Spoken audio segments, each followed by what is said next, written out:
Snow falls quietly across an open road. The fields are white. The sky is low and colorless. The air is sharp with winter.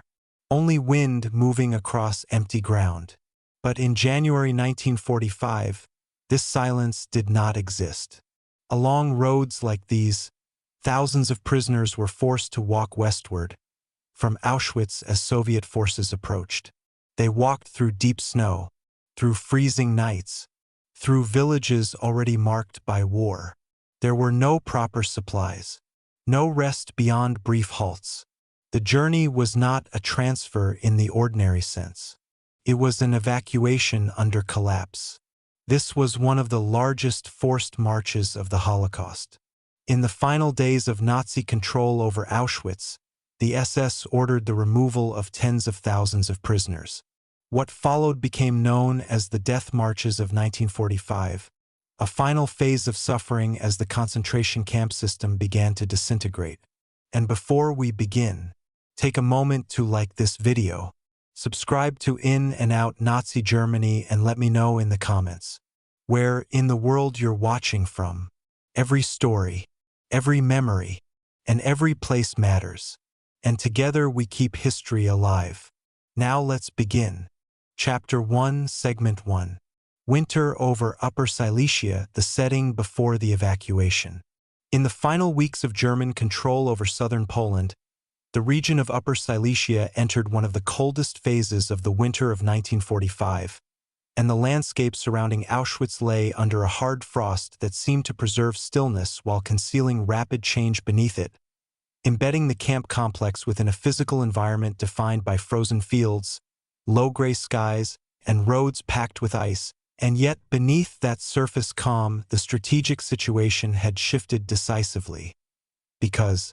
by mid-January, the Soviet Vistula-Oder offensive had broken through German defensive lines east of Krakow, advancing with speed that left little doubt about the approaching collapse of the front in this region, reinforcing that the massive Auschwitz complex, once far from immediate battle, now stood directly in the path of military retreat. And this proximity to the front transformed administrative thinking inside the camp system, embedding urgency into routines that had previously been governed by predictable schedules of roll call, labor allocation, and transport. And to understand the death march that would soon begin, it is necessary to understand Auschwitz at this moment, not only as a site of extermination and forced labor, but as a logistical and administrative center facing strategic withdrawal. And by January 1945, the Auschwitz complex consisted of three main camps: WWII, the original concentration camp; Auschwitz II Birkenau, the largest site and primary extermination facility; and Auschwitz III Monowitz, linked to industrial production, as well as dozens of sub-camps dispersed across Upper Silesia to serve factories, mines, and construction projects, illustrating how deeply the camp system had integrated into regional infrastructure. And despite disease, starvation, and prior evacuations from eastern camps, more than 60,000 prisoners still remained within the Auschwitz system in mid-January, reinforcing that any decision to evacuate would involve movement on a massive scale. And within SS command offices, the logic of retreat followed patterns already implemented elsewhere as Soviet forces advanced through occupied territories, embedding Auschwitz within a broader policy of camp evacuation designed to prevent prisoners from falling into Allied hands. And this policy had multiple motives: ideological hostility that rejected the possibility of liberation, economic intent to preserve forced labor for use inside Germany, and strategic calculation to conceal evidence of crimes, reinforcing that evacuation was shaped by layered objectives rather than by a single directive. And yet the practical capacity to transport such a large population by rail was limited, because military convoys, retreating troops, and damaged lines had already strained transportation networks, illustrating how logistical reality narrowed available options. And it was within this narrowing framework that marching prisoners westward on foot became a central component of evacuation planning, embedding the coming ordeal within both deliberate decision and infrastructural constraint. And the weather itself intensified the severity of this choice, because January temperatures in Upper Silesia frequently fell below freezing, with snow covering roads and wind cutting across open plains. reinforcing that movement on foot would occur under conditions hostile to bodies already weakened by malnutrition and forced labor, and prisoners inside. The camp began noticing subtle signs of change even before formal announcements. Records burned, equipment dismantled, warehouses emptied, and guards speaking with increased tension about the advancing Red Army, embedding anticipation within daily roll calls, and some inmates who worked in administrative units or storage facilities observed the destruction of documents and the removal of supplies, illustrating how preparation for evacuation unfolded gradually over several days rather than as a single abrupt order. And meanwhile, in nearby towns such as Auschwitz and the industrial districts surrounding Monowitz, civilians heard artillery in the distance, reinforcing that the front was no longer an abstraction but an approaching presence. And within the SS hierarchy at Auschwitz, command responsibility lay with Richard Baer, who had replaced Rudolf Haas as commandant in 1944, embedding decision-making within a chain that connected local officers to higher SS authorities overseeing the concentration camp system, and communications between Auschwitz and the SS economic and administrative main office reflected the urgency of clearing camps near advancing forces, reinforcing that the evacuation directive aligned with broader retreat strategy implemented across occupied Poland. And yet, even as orders formed, the internal routines of the camp continued outwardly, roll calls conducted, labor details assigned, rations distributed in limited quantities, illustrating how institutional structure can persist momentarily even as collapse approaches. And this coexistence of routine and impending withdrawal defined the atmosphere of mid-January 1945, embedding the death march within a setting where cold weather, military pressure, administrative calculation, and prisoner exhaustion converged. And as we move forward, it is within this frozen landscape and collapsing command structure that the formal order to evacuate Auschwitz was issued, marking the beginning of a forced movement that would stretch across hundreds of kilometers and become one of the final tragedies of the concentration camp system. Chapter 1, Segment 2. The Order to Evacuate, Planning Movement in a Collapsing System. By the middle of January 1945, the approaching Soviet advance had transformed urgency into action within the administrative offices of Auschwitz, and what had been a tense anticipation of retreat became a formal decision to evacuate tens of thousands of prisoners from the camp complex, embedding the coming death march within structured command rather than spontaneous panic, because even in the final weeks of the war, the concentration camp system operated through written directives, chains of authority, and calculated logistics, and the evacuation of Auschwitz was no exception, as SS leadership determined that prisoners capable of walking would be marched westward toward camps deeper within German-controlled territory, while those too ill to move would remain behind, reinforcing that the decision was shaped by both strategic necessity and utilitarian calculation. And the formal orders issued around January 17, 1945 initiated one of the largest forced evacuations in the history of the camp system, affecting inmates from Auschwitz-I, Birkenau, Monowitz, and numerous subcamps scattered across Upper Silesia, illustrating how interconnected the complex had become and how far-reaching the evacuation would be. And in the days preceding departure, guards and administrative personnel compiled lists, organized columns, distributed limited provisions such as bread and margarine intended to last for several days, and prepared routes leading west toward Władysław Śląski and Gliwice, embedding the march within defined corridors rather than random direction. Yet despite this planning, the scale of the movement created immediate strain on coordination, because thousands of prisoners had to be assembled, counted, divided into groups, and guarded by personnel who themselves were preparing for retreat, reinforcing that the evacuation unfolded within the constraints of diminishing resources, and the winter weather compounded every logistical challenge, as snow and sub-zero temperatures made roads treacherous and slowed movement, embedding environmental hardship directly into the structure of the march. And for prisoners, the announcement of evacuation carried a complex mixture of fear and uncertainty, because rumors circulated about the advancing Soviet forces and the possibility of liberation. Yet the immediate reality was the command to assemble and prepare to leave the camp, illustrating how hope and dread coexisted within the same moment, and many prisoners were already severely weakened by malnutrition, disease, and prolonged forced labor, reinforcing that the requirement to march long distances on foot in winter conditions would test the limits of physical endurance. And within the SS command structure, evacuation served multiple objectives: preventing liberation of prisoners who could testify to crimes, preserving labor for factories in Germany, and maintaining the appearance of control even as defeat loomed, embedding ideological hostility. Within strategic retreat, and as departure day approached, camp records were burned, warehouses cleared, and certain facilities dismantled, illustrating how concealment accompanied evacuation. And on January 18, 1945, the first columns began to move out of Auschwitz under guard supervision, marking the transition from confinement within barbed wire to forced movement across open countryside. And the image of prisoners leaving through gates that had once symbolized permanent captivity signaled a profound shift in the camp's history, embedding the death march within both the collapse of Nazi authority in Poland and the final efforts of the SS to manage that collapse on its own terms. And as we proceed into the next segment, we will follow these columns onto the frozen roads of Upper Silesia,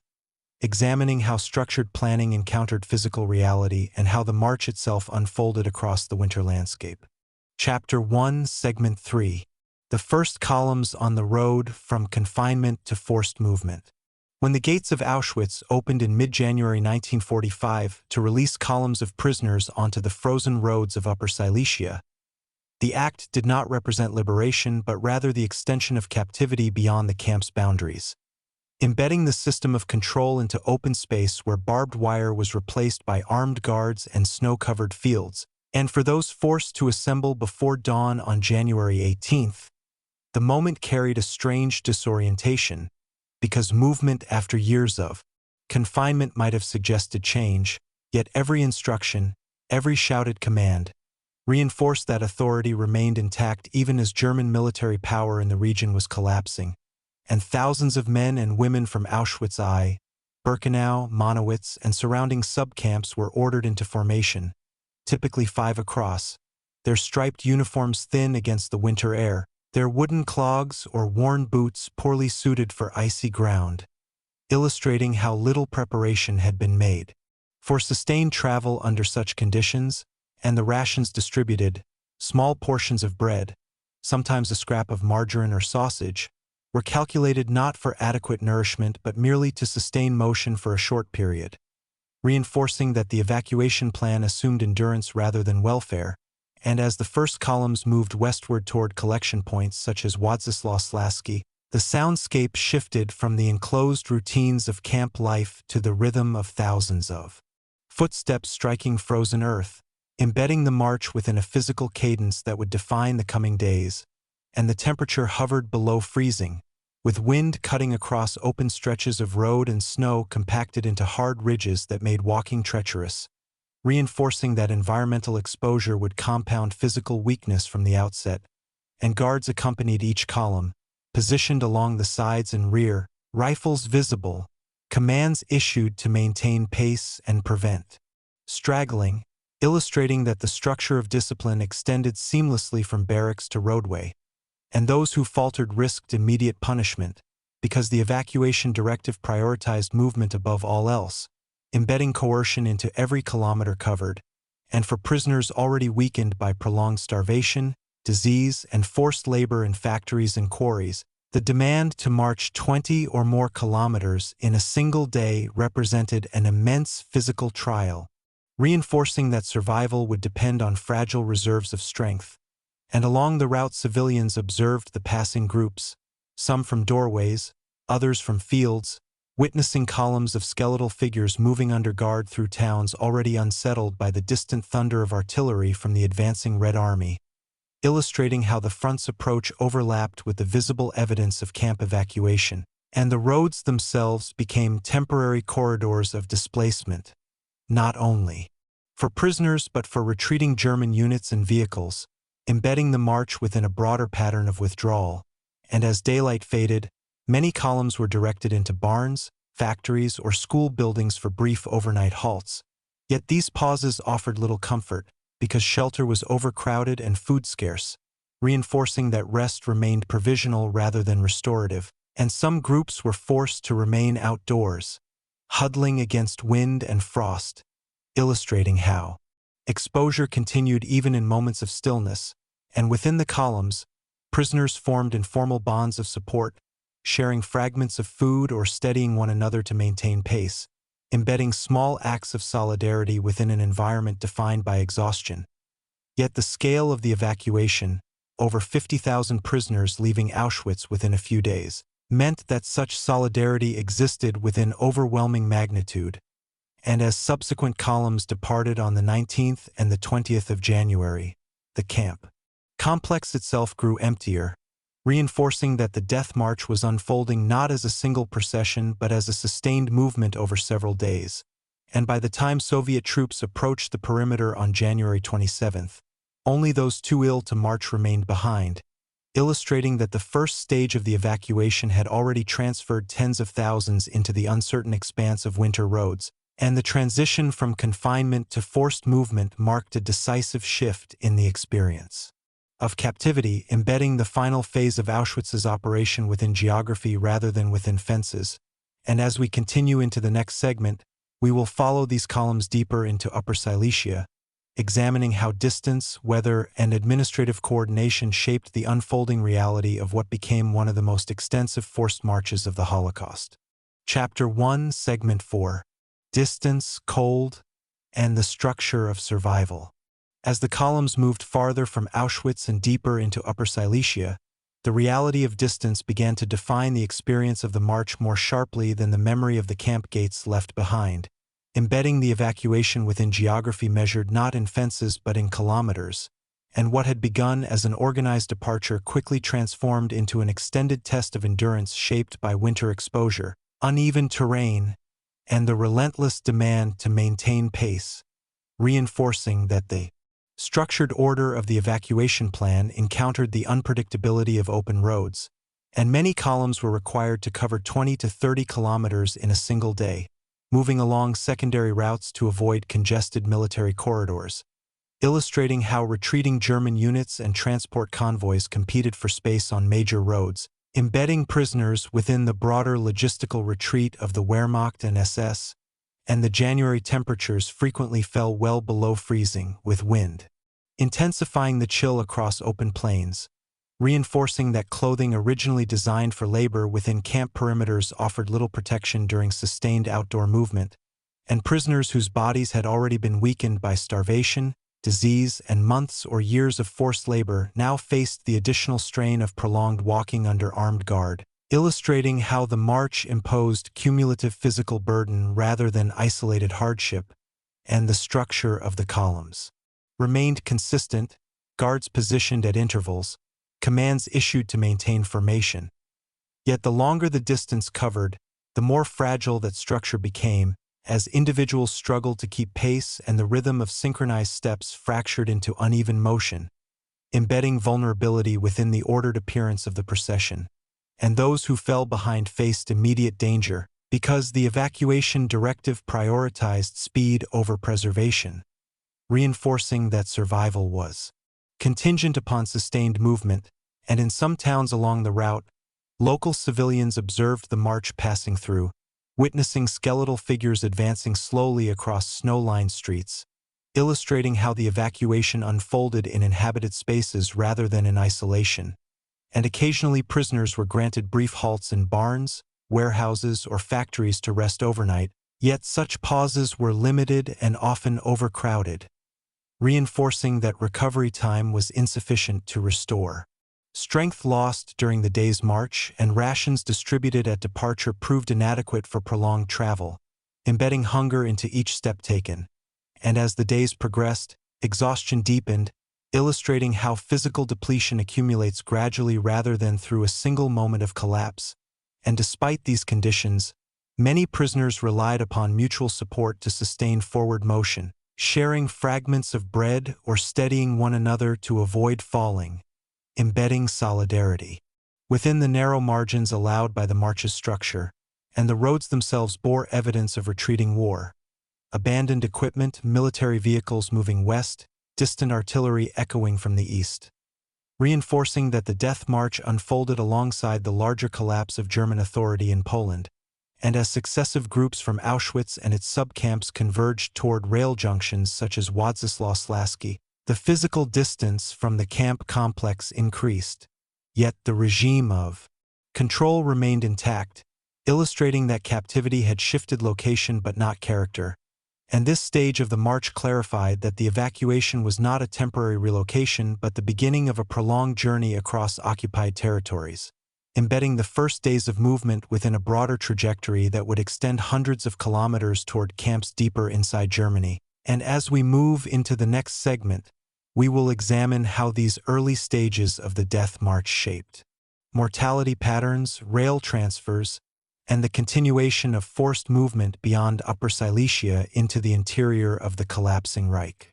Chapter 1, Segment 5. Convergence at the railheads, from road to cattle car. By the third and fourth days of marching, the scattered columns leaving Auschwitz began converging toward designated rail junctions in Upper Silesia, most notably at Władysławski and Gliwice, embedding the first stage of the evacuation within a planned transition from road to rail.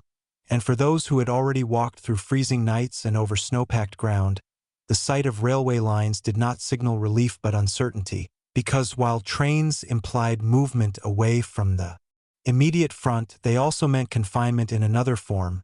reinforcing that the death march was structured as a sequence of forced transfers rather than a single continuous ordeal, and the railheads themselves were crowded and disordered as multiple columns arrived at staggered intervals. Retreating German military units passed through, and transport capacity remained limited, illustrating how logistical strain affected every aspect of evacuation planning, and prisoners who reached these junctions after days of walking were often held in open areas or makeshift enclosures while awaiting trains, embedding delay into exhaustion, and the cold January air continued to shape conditions, as temperatures remained below freezing and wind cut across exposed platforms, reinforcing that environmental hardship did not diminish upon arrival. And when freight trains finally became available, prisoners were loaded into open or partially enclosed cattle cars, often in numbers far exceeding normal capacity, illustrating how evacuation prioritized speed and concealment over safety, and doors were shut with minimal ventilation, embedding a new form of confinement layered atop physical depletion, and rations distributed at departure from Auschwitz had long since been consumed,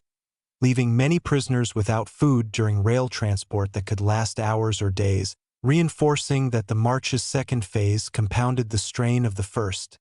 and the trains moved westward toward camps, such as Grossrosen, Buchenwald, Mauthausen, and Dachau, embedding Auschwitz's evacuated population into the broader geography of the concentration camp network inside the Reich. And the transition from foot march to rail transfer reveals how the SS sought to maintain structural control even amid retreat, coordinating routes and destinations within a collapsing military framework, illustrating that the death march was not random but administratively directed. And yet the conditions inside the rail cars intensified vulnerability as overcrowding, lack of sanitation, and prolonged exposure to cold or insufficient air created further risk, reinforcing that the journey's severity did not end with the final kilometer walked, and along the tracks civilians sometimes glimpsed the passing trains, witnessing silent freight cars guarded by armed escorts, embedding the evacuation within landscapes far removed from Auschwitz yet connected through this forced migration. And by the time the Soviet Army liberated Auschwitz on January 27, 1945, discovering approximately 7,000 prisoners too ill to march left behind in the camp complex, tens of thousands had already been dispersed westward by road and rail, illustrating that liberation and evacuation occurred simultaneously in different locations, and the convergence at railheads marked the end of the first phase of the death march and the beginning of a wider dispersal that would carry survivors across Germany and Austria in the war's final months, embedding the evacuation within a system determined to prolong captivity even as defeat approached. And as we move into the next chapter, we will follow these transported columns deeper into the Reich, examining how arrival at new camps reshaped survival, mortality, and the final weeks of the concentration camp system in 1945. Chapter 2, Segment 1. The wider context, the collapse of the Eastern Front. To understand why the evacuation of Auschwitz took the form it did in January 1945, it is necessary to widen the lens beyond the camp itself and examine the military and political collapse unfolding across Eastern Europe, because the Death March was not an isolated act but part of a broader pattern that emerged as the Third Reich began to lose territorial control at accelerating speed, embedding forced movement within strategic retreat, and by late 1944 the Red Army had already advanced through much of eastern Poland, the Baltic states, and into Hungary, pushing German forces steadily westward, reinforcing that the Eastern Front was no longer a defensive line but a shrinking perimeter, and the launch of the Vistula-Oder offensive on January 12, 1945 marked a decisive turning point, as Soviet troops broke through German positions along the Vistula River and advanced rapidly toward Silesia, illustrating how military momentum could transform weeks of preparation into days of crisis. And, within this shifting landscape, the vast network of concentration camps in occupied Poland suddenly stood in territories about to be overrun, embedding the SS camp system within the geography of imminent liberation, and German authorities faced a choice shaped by ideology and strategy. Whether to abandon prisoners to advancing Soviet forces or to evacuate them deeper into the Reich, reinforcing that evacuation aligned with the regime's refusal to allow liberation to serve as a public exposure of crimes, and similar decisions had already been enacted in camps such as Majdanek and in sub-camps across eastern regions, illustrating that the evacuation of Auschwitz followed an established pattern rather than creating a new one, and the retreat itself was chaotic, with Wehrmacht units, administrative personnel, and civilians fleeing westward along crowded roads, embedding prisoners within the same corridors of displacement used by military convoys and refugees, and this congestion strained rail networks and fuel supplies, reinforcing why marching prisoners on foot became a practical component of evacuation planning, and the SS leadership overseeing the concentration camp system issued directives emphasizing the relocation of prisoners capable of labor, illustrating that economic exploitation remained a priority even as defeat loomed, and thus Auschwitz, which had served as both extermination center and labor reservoir, became subject to the same policy applied across the eastern camps. Clear the population westward, destroy sensitive records, dismantle installations where possible, and deny the approaching enemy access to surviving inmates, embedding administrative intent within the broader collapse of German control, and the speed of the Soviet advance intensified urgency, because units that had expected weeks of withdrawal suddenly found themselves with only days to organize departure, reinforcing that the evacuation of Auschwitz was shaped by compressed timelines. And for prisoners, the knowledge of approaching Soviet forces circulated through rumor and observation, embedding hope within uncertainty. Yet the order to evacuate transformed that hope into immediate ordeal, illustrating how strategic retreat translated into personal crisis. And as we proceed through this chapter, it is essential to remember that the Death March from Auschwitz was one segment of a vast movement of prisoners across Eastern Europe during the final months of the war, embedding individual suffering within a continental shift of power, and in the next segment we will examine how this wider collapse influenced decisions at other camps, drawing connections that reveal the systematic nature of evacuation policy in early 1945. Chapter 2, Segment 2. Evacuation as Policy, the Pattern Across the Camp System. By January 1945, the evacuation of Auschwitz was not an isolated reaction to advancing Soviet forces but part of a broader policy already unfolding across the concentration camp system, embedding the Death March within a structured pattern rather than spontaneous collapse. And as German authority receded from territories in eastern Poland, Lithuania, and parts of Hungary, SS leadership implemented directives designed to relocate prisoners westward into camps deeper inside the Reich, reinforcing that evacuation had become standard procedure whenever front lines approached detention sites, and this policy had earlier been visible in the clearing of camps such as Majdanek, where prisoners were either transferred or murdered before Soviet troops arrived,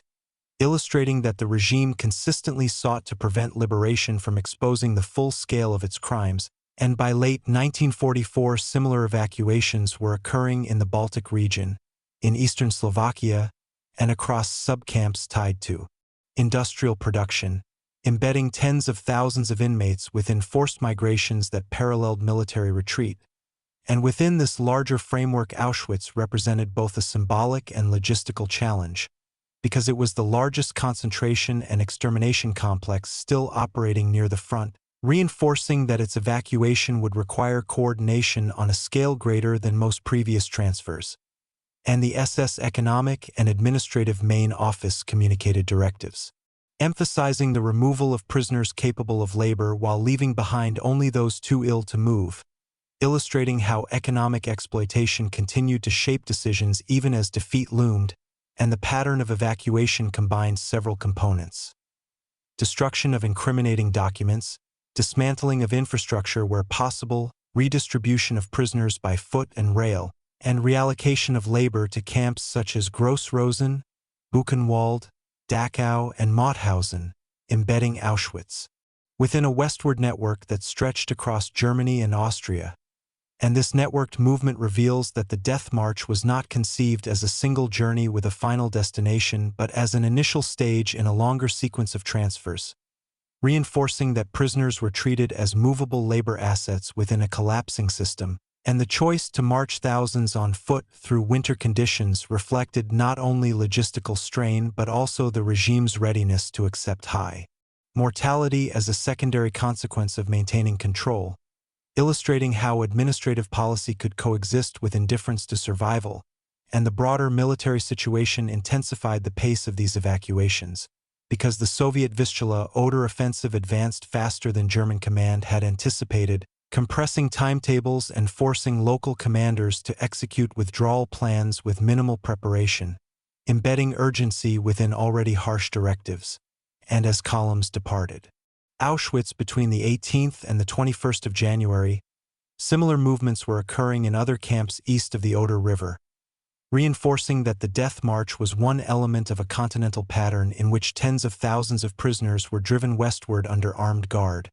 And along these routes roads became crowded with retreating troops, displaced civilians, and forced labor columns, illustrating how the final months of the war blurred distinctions between military retreat and camp evacuation. And the administrative mindset behind these decisions reveals a regime determined to preserve authority and labor resources even as territorial control disintegrated, embedding ideology within logistical retreat. And understanding this broader pattern clarifies that the Death March from Auschwitz must be interpreted not solely as an act of desperation but as a structured extension of established policy applied across the camp system during its final phase. And as we move into the next segment, we will examine how this westward redistribution reshaped the receiving camps, transforming overcrowded facilities inside Germany into final holding sites for prisoners who had already endured years of confinement and weeks of forced migration. Chapter 2, Segment 3. Receiving camps in the Reich, overcrowding and redistribution. When the first transports from Auschwitz began arriving at camps deeper within the German Reich in late January 1945,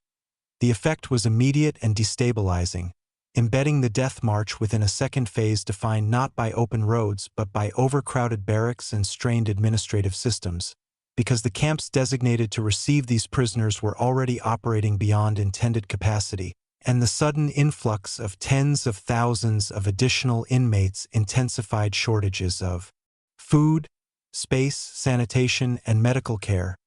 reinforcing that evacuation did not represent relocation into stable conditions but rather redistribution within a collapsing network. And major camps such as Gross-Rosen, Buchenwald, Dachau, and Mauthausen were among the primary destinations for evacuees from Auschwitz and its subcamps, illustrating how the westward movement funneled prisoners into installations that were themselves absorbing inmates from other evacuated sites, embedding Auschwitz's population within a wider stream of forced migration across Central Europe. And the logistical challenge of processing these arrivals was considerable, because many had endured days of marching in freezing temperatures followed by transport in overcrowded freight cars, reinforcing that they arrived in weakened condition, often suffering from frostbite, dehydration, and severe malnutrition, and the receiving camps were ill-equipped to provide recovery, as food supplies had dwindled due to wartime shortages and Allied bombing had disrupted supply lines, illustrating how the infrastructure of confinement was deteriorating alongside the military situation, and administrative staff attempted to register new arrivals, assign them to barracks, and incorporate them into labor detachments where possible, embedding procedural order into environments increasingly defined by chaos. Yet the scale of influx made precise record-keeping difficult, reinforcing that documentation during this final phase became inconsistent and fragmented, and overcrowding in barracks meant that inmates were often forced to sleep in shifts or share minimal space on wooden bunks, illustrating how physical compression mirrored the compression of time and territory occurring across the Reich, and disease spread more rapidly under such conditions, reinforcing that mortality rates rose in early 1945 across many camps as a direct consequence of overcrowding and deprivation and the arrival of Auschwitz. Evacuees contributed significantly to this surge, embedding their suffering within broader patterns of decline, and some prisoners were transferred onward yet again to satellite subcamps or makeshift facilities,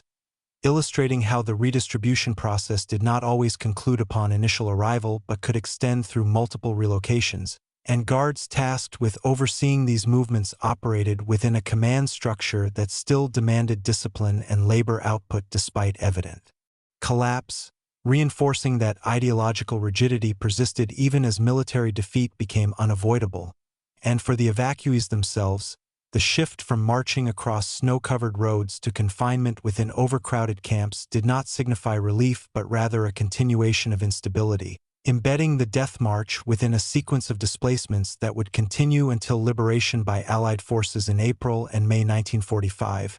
and by situating Auschwitz's evacuation within the transformation of receiving camps. We see how the death march reshaped not only the lives of those who marched but also the internal conditions of camps across Germany and Austria,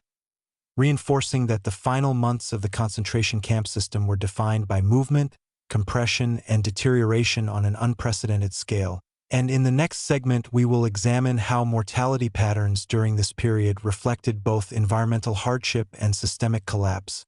further clarifying the human cost of the evacuation policy implemented in January 1945. Chapter 2, Segment 4. Mortality in Motion, Collapse, Deprivation, and the Final Winter. As the evacuation of Auschwitz unfolded and its prisoners were driven westward across frozen roads and into overcrowded camps inside the Reich, mortality rose sharply, not through a single concentrated act, but through a layered accumulation of exhaustion, exposure, deprivation, and systemic breakdown, embedding death within movement itself rather than within fixed structures. And this distinction is essential to understanding the final winter of the concentration camp system, because unlike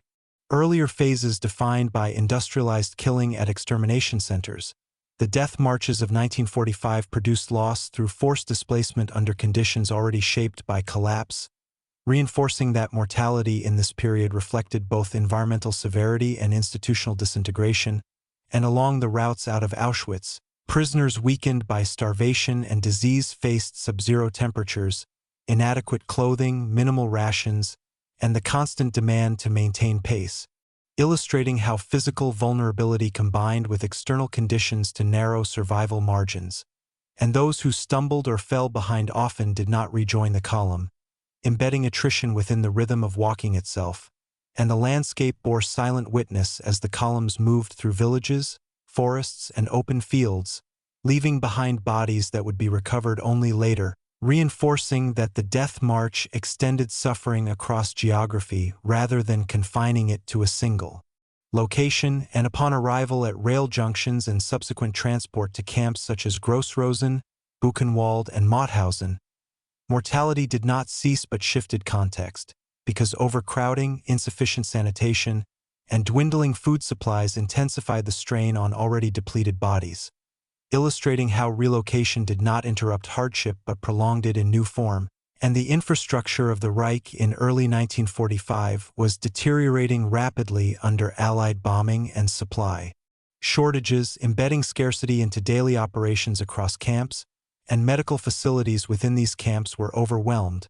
lacking adequate medicines, trained personnel, and even space to isolate contagious disease, reinforcing that systemic breakdown amplified vulnerability among newly arrived evacuees, and typhus outbreaks, respiratory infections, and severe malnutrition spread quickly in compressed barracks, illustrating how environmental collapse and administrative retreat intersected. With biological risk, and historians examining camp records from this period note a significant spike in deaths between January and April 1945, embedding the death march within a broader wave of late-war mortality that affected tens of thousands across multiple camps. And yet, even amid this deterioration, the command structure continued to demand order, labor, and discipline, reinforcing the persistence of ideological rigidity despite evident collapse. And this combination of environmental hardship, administrative withdrawal, and forced mobility defined the final winter of the concentration camp system, illustrating how mortality in motion became a defining feature of early 1945. And understanding this phase requires acknowledging that the death march from Auschwitz was not solely a journey from one place to another but part of a systemic unraveling that transformed camps across Central Europe into sites of intensified deprivation, embedding human cost within the geography of retreat. And as we continue into the next segment, we will explore how liberation intersected with this mortality surge, examining how Allied forces encountered camps filled with evacuees and how the final collapse of the system revealed the cumulative toll of these forced migrations. Chapter 2, Segment 5. Liberation and Revelation, the End of the Evacuation Phase. As winter shifted slowly toward early spring in 1945, the forced movements that had begun with the evacuation of Auschwitz converged with the advancing lines of Allied armies, embedding the death march within the final collapse of the concentration camp system. And while thousands of prisoners had been driven westward through snow and into overcrowded camps, the military momentum of the Red Army in the east and American and British forces in the west continued to compress the territory under German control, reinforcing that the regime's capacity to maintain order was diminishing rapidly. And on January 27, 1945, Soviet troops entered Auschwitz itself, discovering approximately 7,000 prisoners left behind, too ill or too weak to march, along with warehouses filled with confiscated belongings, destroyed crematoria, and remnants of hurriedly abandoned infrastructure, illustrating how liberation and evacuation had overlapped in time. And the discovery of these survivors and material evidence marked a pivotal moment in revealing the scale of crimes committed there, embedding the liberation of Auschwitz within global awareness of the camp system. And yet the majority of those evacuated days earlier were still in transit or confined within camps inside Germany and Austria, reinforcing that liberation did not arrive simultaneously for all. And as Allied forces advanced westward in March and April, they encountered camps swollen with evacuees from the east, including Buchenwald, Dachau, and Mauthausen, where conditions had deteriorated dramatically under overcrowding and shortage, illustrating how the death march had transferred suffering rather than ended it. And when American troops liberated Buchenwald in April 1945 and Dachau shortly thereafter, they found thousands of prisoners who had survived both the march and the subsequent confinement, embedding the evacuation within a broader narrative of revelation as soldiers, journalists, and medical personnel documented the conditions they encountered. And these encounters revealed not only the crimes committed within fixed camps but also the human toll of forced displacement across winter roads, reinforcing that the death march constituted a final phase of brutality preceding liberation. And in the weeks that followed, medical teams struggled to treat survivors suffering from malnutrition, disease, and exposure, illustrating how survival itself required sustained intervention even after gates were opened. And for many former prisoners, the journey that had begun at Auschwitz ended only upon liberation in camps far from where it started, embedding memory of the march within diverse geographic endpoints. And as the Third Reich formally collapsed in May 1945, the evacuation policy that had driven tens of thousands westward stood exposed as both a strategic retreat and a final act of coercive control, reinforcing that even in defeat the regime had sought to preserve authority over captive populations, and the liberation of camps across Germany and Austria brought documentation, testimony, and evidence that would later inform war crimes trials, embedding the death march within legal and historical reckoning. And by tracing this trajectory from evacuation to liberation, we see that the death march from Auschwitz was not an isolated episode but part of the final unraveling of a system that had expanded across Europe and then contracted under military defeat, illustrating how forced movement became one of the last expressions of a regime determined to maintain domination until its final days.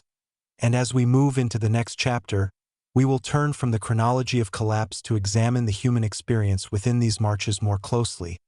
exploring how endurance, solidarity, fear, and uncertainty shaped survival along the frozen roads of January 1945. Chapter 3, Segment 1. The Human Body Under Winter Strain.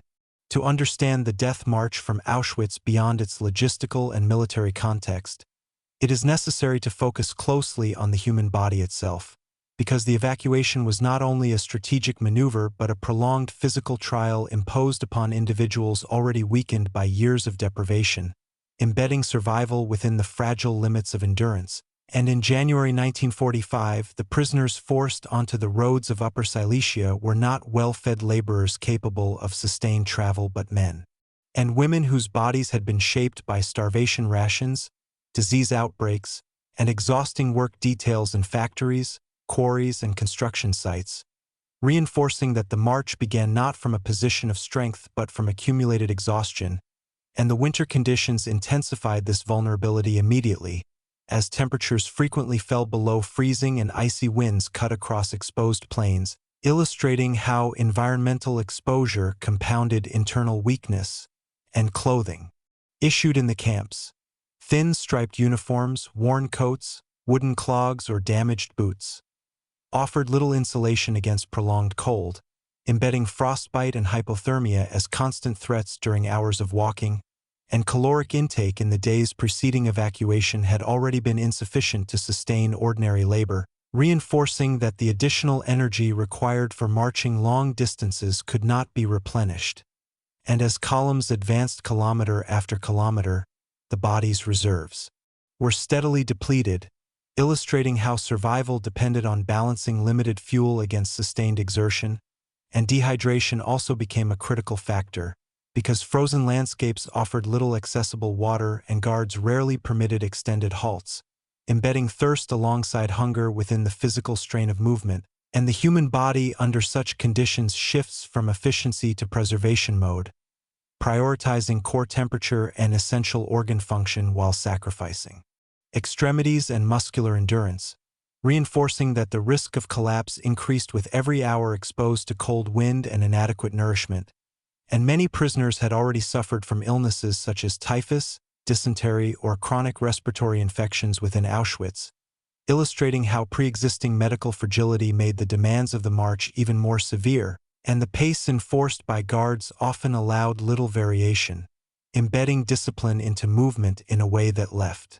minimal room for recovery, and sleep deprivation added another layer of strain, because overnight halts were short, overcrowded, and rarely warm, reinforcing that physical restoration between marching days was insufficient, and the cumulative effect of these factors, cold, hunger, thirst, illness, exhaustion, illustrates that the death march functioned as a prolonged stress test on bodies already near collapse, embedding mortality within physiological limits rather than within isolated acts. And yet within this environment, some prisoners developed strategies to conserve energy, such as walking in rhythm with others to reduce wind exposure, sharing minimal food, or supporting those at risk of falling, illustrating how small adaptations could extend endurance even within rigid structure. And understanding the human body under winter strain clarifies that the death march was not only a historical event but a biological ordeal shaped by environmental exposure and systemic neglect, reinforcing that survival in January 1945 depended not on single acts of resilience but on the fragile balance between external conditions and internal capacity. And as we move into the next segment, we will examine the psychological dimensions accompanying this physical strain, exploring how fear, uncertainty, and shifting hope influenced the experience of those forced along the frozen roads away from Auschwitz. Chapter 3, Segment 2. The Mind in Motion, Fear, Rumor, and the Fragile Presence of Hope. While the physical strain of the death march shaped the limits of endurance, the psychological dimension of the journey carried its own weight,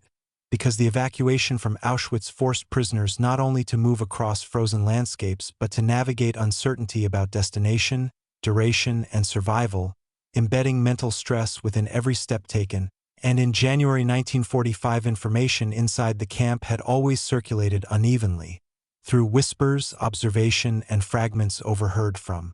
guards. Yet once the columns left the gates and began marching westward, that uncertainty intensified, reinforcing that the march unfolded within a vacuum of reliable knowledge, and many prisoners were aware that Soviet forces were advancing from the east, illustrating how the possibility of liberation had entered conversation before evacuation orders were issued. Yet the command to march suggested that liberation might be postponed indefinitely, embedding hope and fear within the same moment. And along the road, rumors spread quickly through the columns that trains would carry them to safer camps, that they might be shot before arrival, that the war would end within weeks, reinforcing how mental survival depended upon interpreting fragments of information under stress. And the guards themselves sometimes appeared uncertain, their authority intact but their confidence strained by the sounds of distant artillery and the visible retreat of German units, illustrating how the psychological landscape extended beyond prisoners alone. And for many who had endured years of confinement, the sudden shift from static imprisonment to forced movement disrupted familiar patterns of coping, embedding instability into a routine that, however brutal, had been predictable, and the open road removed the fixed boundaries of barbed wire but replaced them with exposure to new risks, reinforcing that psychological orientation depends not only on freedom but on clarity of direction. And as kilometers passed beneath frozen feet, prisoners confronted a series of internal calculations. Whether to conserve energy for the present moment or attempt to endure for a liberation that might be days or weeks away, whether to assist a fellow marcher at the risk of falling behind,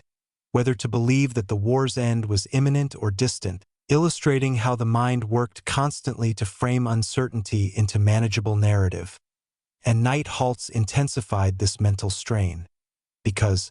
in barns or open fields conversation resumed under exhaustion, embedding speculation within brief pauses, and some individuals clung to the belief that the advancing Red Army would overtake the columns before long, reinforcing hope as a stabilizing force, while others feared that deeper transfer into Germany would prolong captivity, illustrating how the same circumstances could generate divergent interpretations, and psychological endurance often depended upon attachment to memory, family, home, identity before imprisonment, embedding the march within a larger story of survival rather than reducing it to a single ordeal. And yet the cold, hunger, and visible collapse of fellow prisoners served as constant reminders of fragility, reinforcing that hope could be shaken by immediate evidence of mortality. And understanding the mental dimension of the death march clarifies that survival in January 1945 required not only physical stamina but cognitive resilience, the ability to sustain forward motion under uncertainty. And as we continue into the next segment, we will examine how solidarity and social bonds within the columns influenced both psychological and physical survival, revealing how collective presence shaped endurance along the winter roads. Chapter 3, Segment 3. Solidarity in Motion, Collective Survival on the Winter Roads. Amid the frozen distances of January 1945, as the columns moved westward away from Auschwitz, survival often depended not solely on individual endurance but on the fragile structures of solidarity that formed within the march itself, embedding collective presence within an environment defined by coercion and exhaustion. And while the evacuation had been organized through rigid SS command, the internal life of the columns was shaped by informal bonds that prisoners carried with them from years of shared confinement, reinforcing that relationships forged inside barracks and labor details did not dissolve when the gates opened but instead accompanied individuals onto the road, and many prisoners attempted to walk in pairs or small groups, matching pace to avoid isolation, illustrating how proximity could provide both physical stability and psychological reassurance. And in winter conditions where wind exposure intensified strain, walking close together reduced some impact of the cold, embedding cooperation into bodily survival strategies, and food, scarce from the moment of departure, was sometimes shared among trusted companions, reinforcing that even minimal rations could be redistributed to support those whose strength faltered, and when a marcher began to stumble from fatigue, others occasionally steadied them, illustrating how mutual assistance could delay collapse even if it could not eliminate risk. And yet solidarity existed within narrow limits, because the enforced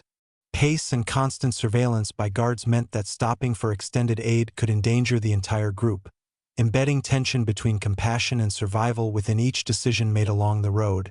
And within the columns were prisoners from diverse backgrounds: Polish Jews, Hungarian Jews, political prisoners, Soviet POWs, and others, illustrating how the camp system had concentrated multiple identities into shared captivity, and during the march these differences sometimes receded in importance as the immediate challenge of endurance overshadowed earlier distinctions, reinforcing that forced movement reshaped social dynamics into pragmatic alliances, and language barriers occasionally complicated coordination. Yet gestures, shared glances, and physical support bridged communication gaps, embedding solidarity beyond spoken words, and at night halts in barns or open fields, groups clustered together for warmth, illustrating how collective presence provided insulation not only from cold air but from isolation, and conversations in low voices revisited memories of home, speculated about the approaching Soviet advance, or planned how to conserve strength for the next day, reinforcing that shared narrative could stabilize morale, and yet solidarity could not shield everyone from the march's cumulative toll, as individuals weakened beyond recovery were sometimes left behind despite attempts to assist them, illustrating the painful limits of collective action under coercive structure. And understanding solidarity during the death march clarifies that survival in January 1945 was shaped by layered interaction between institutional force and interpersonal connection, embedding human agency within constrained circumstances. And as we move into the next segment, we will examine how the authority of guards and the enforcement of discipline intersected with these informal networks, revealing how control and solidarity coexisted along the same winter roads. Chapter 3, Segment 4. Authority on the road, discipline, control, and the structure of coercion. As the columns moved farther from Auschwitz and deeper into the winter landscape of Upper Silesia, the presence of armed guards remained the defining structure shaping every step, embedding the death march within a framework of enforced discipline that extended seamlessly beyond the barbed wire of the camp. And although the physical environment had changed, from fenced compounds to open roads, the hierarchy of authority remained intact, reinforcing that captivity did not dissolve with movement, but merely shifted its boundaries, and the guards assigned to escort the columns included SS personnel as well as auxiliary units drawn from various backgrounds, illustrating how the concentration camp system relied on layered enforcement even in its final phase, and their instructions were direct: maintain formation, prevent escape, ensure forward movement, and avoid unnecessary delay, embedding efficiency into coercion even amid retreat. And the columns were typically organized 5 or more abreast, with guards positioned along the sides and rear, rifles visible, reinforcing the constant awareness that deviation carried consequence, and the enforced pace often disregarded the visible condition of prisoners, illustrating how administrative priority centered on relocation rather than preservation. And while the broader German military situation was collapsing, with artillery audible in the distance and retreating units crowding the same roads, the discipline imposed upon the marching columns remained deliberate, embedding order within disintegration, and some guards displayed visible tension as the front approached, aware that Soviet forces were advancing rapidly, reinforcing that authority was being exercised under pressure. Yet this tension did not translate into relaxation of control, illustrating how institutional behavior can persist even when strategic defeat becomes evident, and the command structure governing the evacuation had established routes and destinations in advance, embedding the march within a planned trajectory despite compressed timelines, and local commanders oversaw transitions from road to rail, coordinating with rail authorities to ensure transport westward, reinforcing that even amid logistical strain, bureaucratic coordination continued to function, and prisoners experienced this authority as a constant presence. Commands shouted to maintain pace, warnings issued against straggling, halts dictated without negotiation, illustrating how power was enacted through routine enforcement rather than spectacle, and the open landscape did not offer anonymity, because snow-covered fields provided little cover for escape, reinforcing that the geography itself amplified surveillance, and along certain stretches of road civilians observed the columns pass, witnessing not only the prisoners but also the armed structure that enclosed them, embedding the visibility of coercion within occupied towns and villages, and at night halts guards maintained perimeter watch around barns or temporary shelters, reinforcing that even moments of rest remained bounded by control, and understanding authority on the road clarifies that the death march was not a chaotic scattering but a managed relocation carried out within defined hierarchies, embedding systemic coercion within physical movement. And as we proceed into the next segment, we will examine how this structure of authority interacted with moments of collapse and breakdown, exploring how discipline functioned when exhaustion, weather, and retreat strained the limits of control. Chapter 3, Segment 5. Collapse within control, the limits of structure in the final days. As the death march from Auschwitz extended across days of winter travel, the tension between rigid authority and visible exhaustion became increasingly apparent, embedding the final phase of movement within a fragile balance between structure and breakdown. And while the columns had been organized under clear directives, maintain pace, reach railheads, transfer westward, the cumulative strain of cold, hunger, illness, and overcrowded roads began to test the limits of that structure, reinforcing that no administrative plan could fully contain the human cost unfolding within it. And by the third and fourth days of marching, many prisoners had already exhausted the small rations issued at departure, illustrating how nutritional deficit intensified physical decline. And as the columns traversed icy fields and narrow village streets, the steady rhythm imposed at the beginning fractured into uneven motion, embedding instability within the appearance of order, and guards, themselves affected by fatigue and the uncertainty of retreat, faced the challenge of maintaining discipline while navigating roads congested with military vehicles and displaced civilians, reinforcing that authority operated under logistical pressure. And the broader collapse of the Eastern Front created an atmosphere in which even structured movements were vulnerable to interruption, as artillery sounds drew nearer and retreating units diverted traffic, illustrating how the march existed within a landscape of accelerating disintegration, and at certain points columns were forced to wait for passage across bridges or rail crossings, embedding delay into exhaustion. And these pauses sometimes revealed the fragility of endurance as individuals who had managed to sustain pace during motion found their strength failing when required to stand still in freezing air, reinforcing that collapse can occur as easily in pause as in exertion. And yet the command structure continued to push forward, illustrating the persistence of directive over compassion. And when groups finally reached rail junctions, the transition to freight cars did not represent stabilization but another stage of compression, embedding confinement within movement, and overcrowded wagons intensified the strain already visible along the roads, reinforcing that structural control could persist even as physical capacity deteriorated. And throughout this phase, solidarity among prisoners remained present yet constrained by circumstance, as efforts to support one another were often limited by the demand to maintain forward progress, illustrating how collective care operated within narrow margins. And by the time Soviet forces liberated Auschwitz on January 27, 1945, the camp complex itself stood largely emptied, embedding the evacuation within the narrative of liberation. Yet the majority of evacuees were still dispersed along routes or confined within camps inside the Reich, reinforcing that the story of the Death March was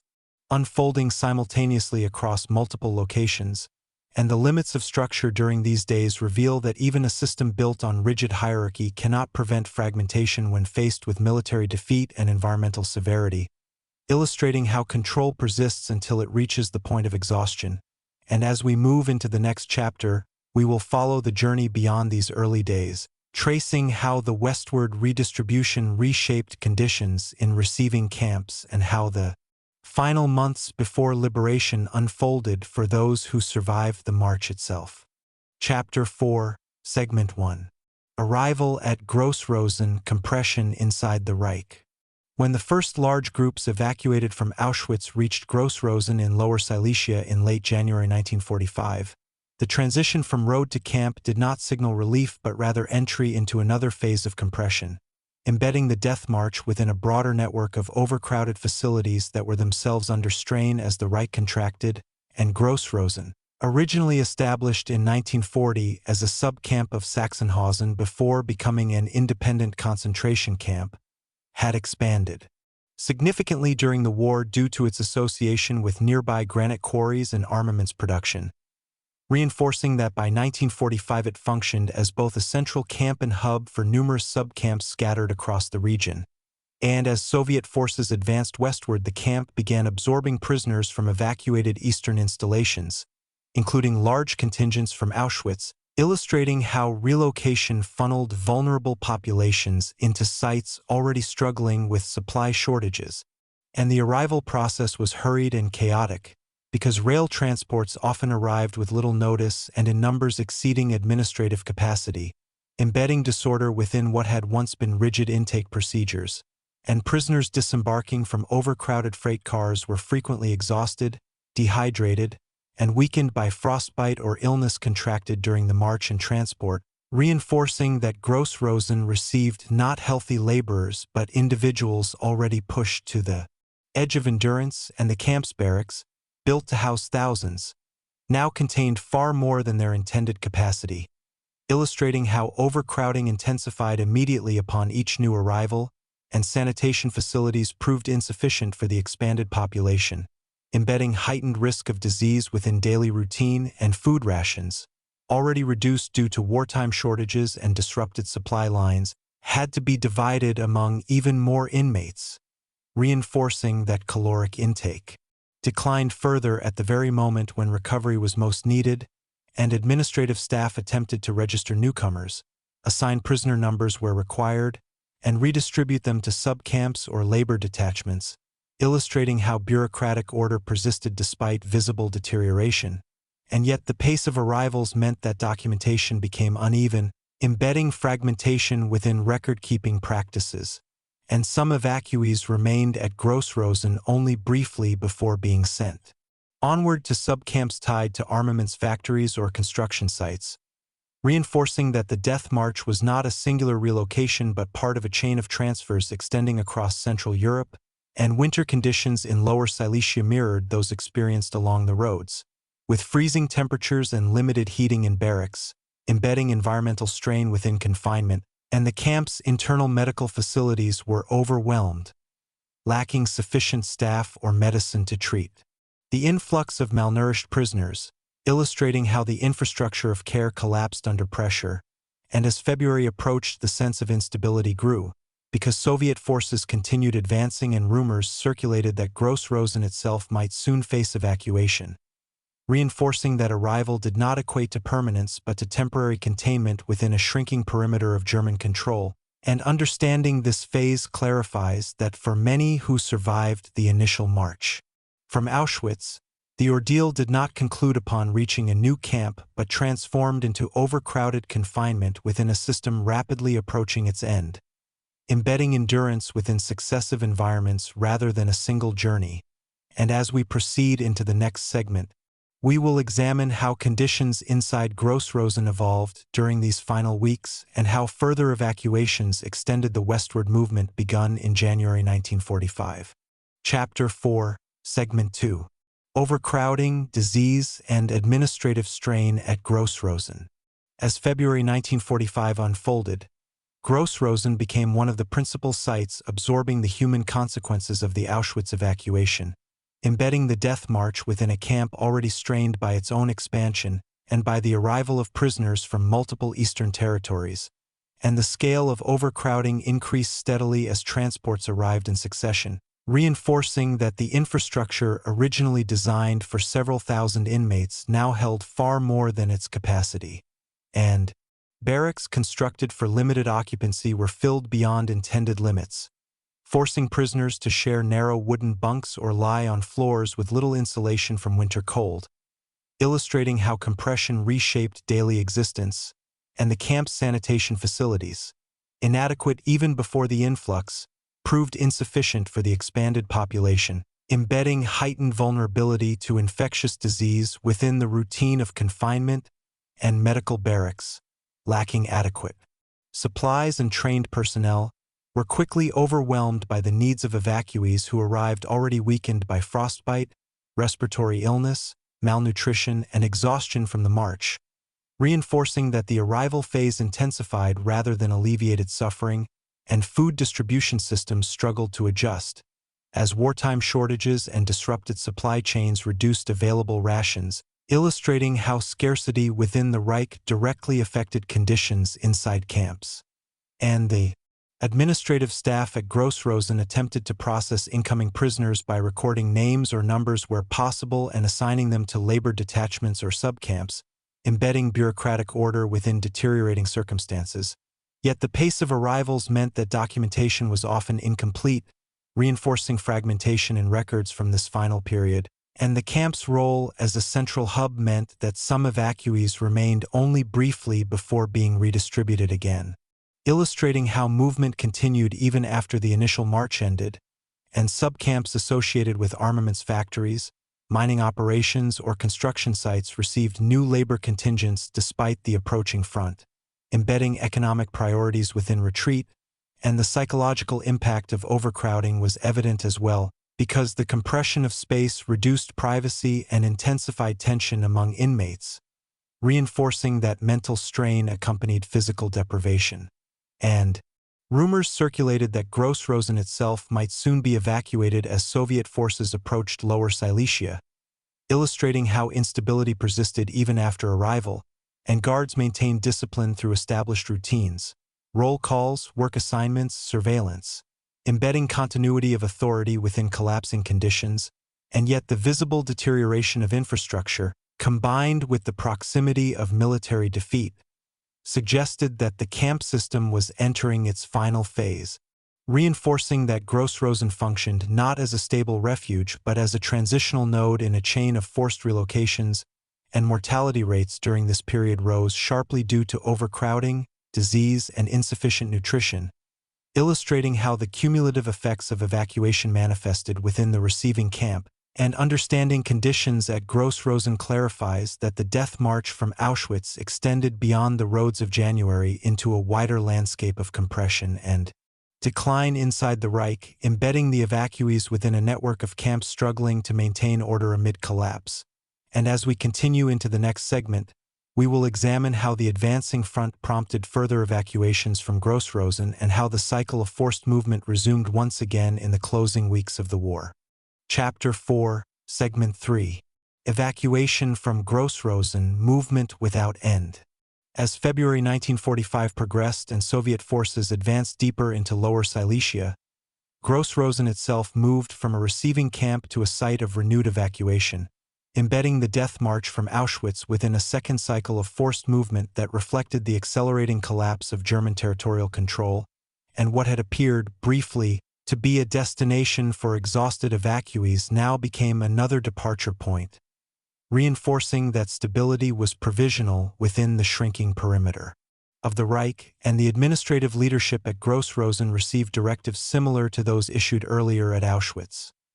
Prisoners capable of marching were to be transferred westward toward camps further inside Germany, while those too ill to move might be left behind or relocated under improvised conditions, illustrating how policy remained consistent even as time and space narrowed, and by mid-February large columns once again assembled within the campgrounds, many of them including individuals who had only recently survived the march from Auschwitz, embedding cumulative strain within repeated displacement,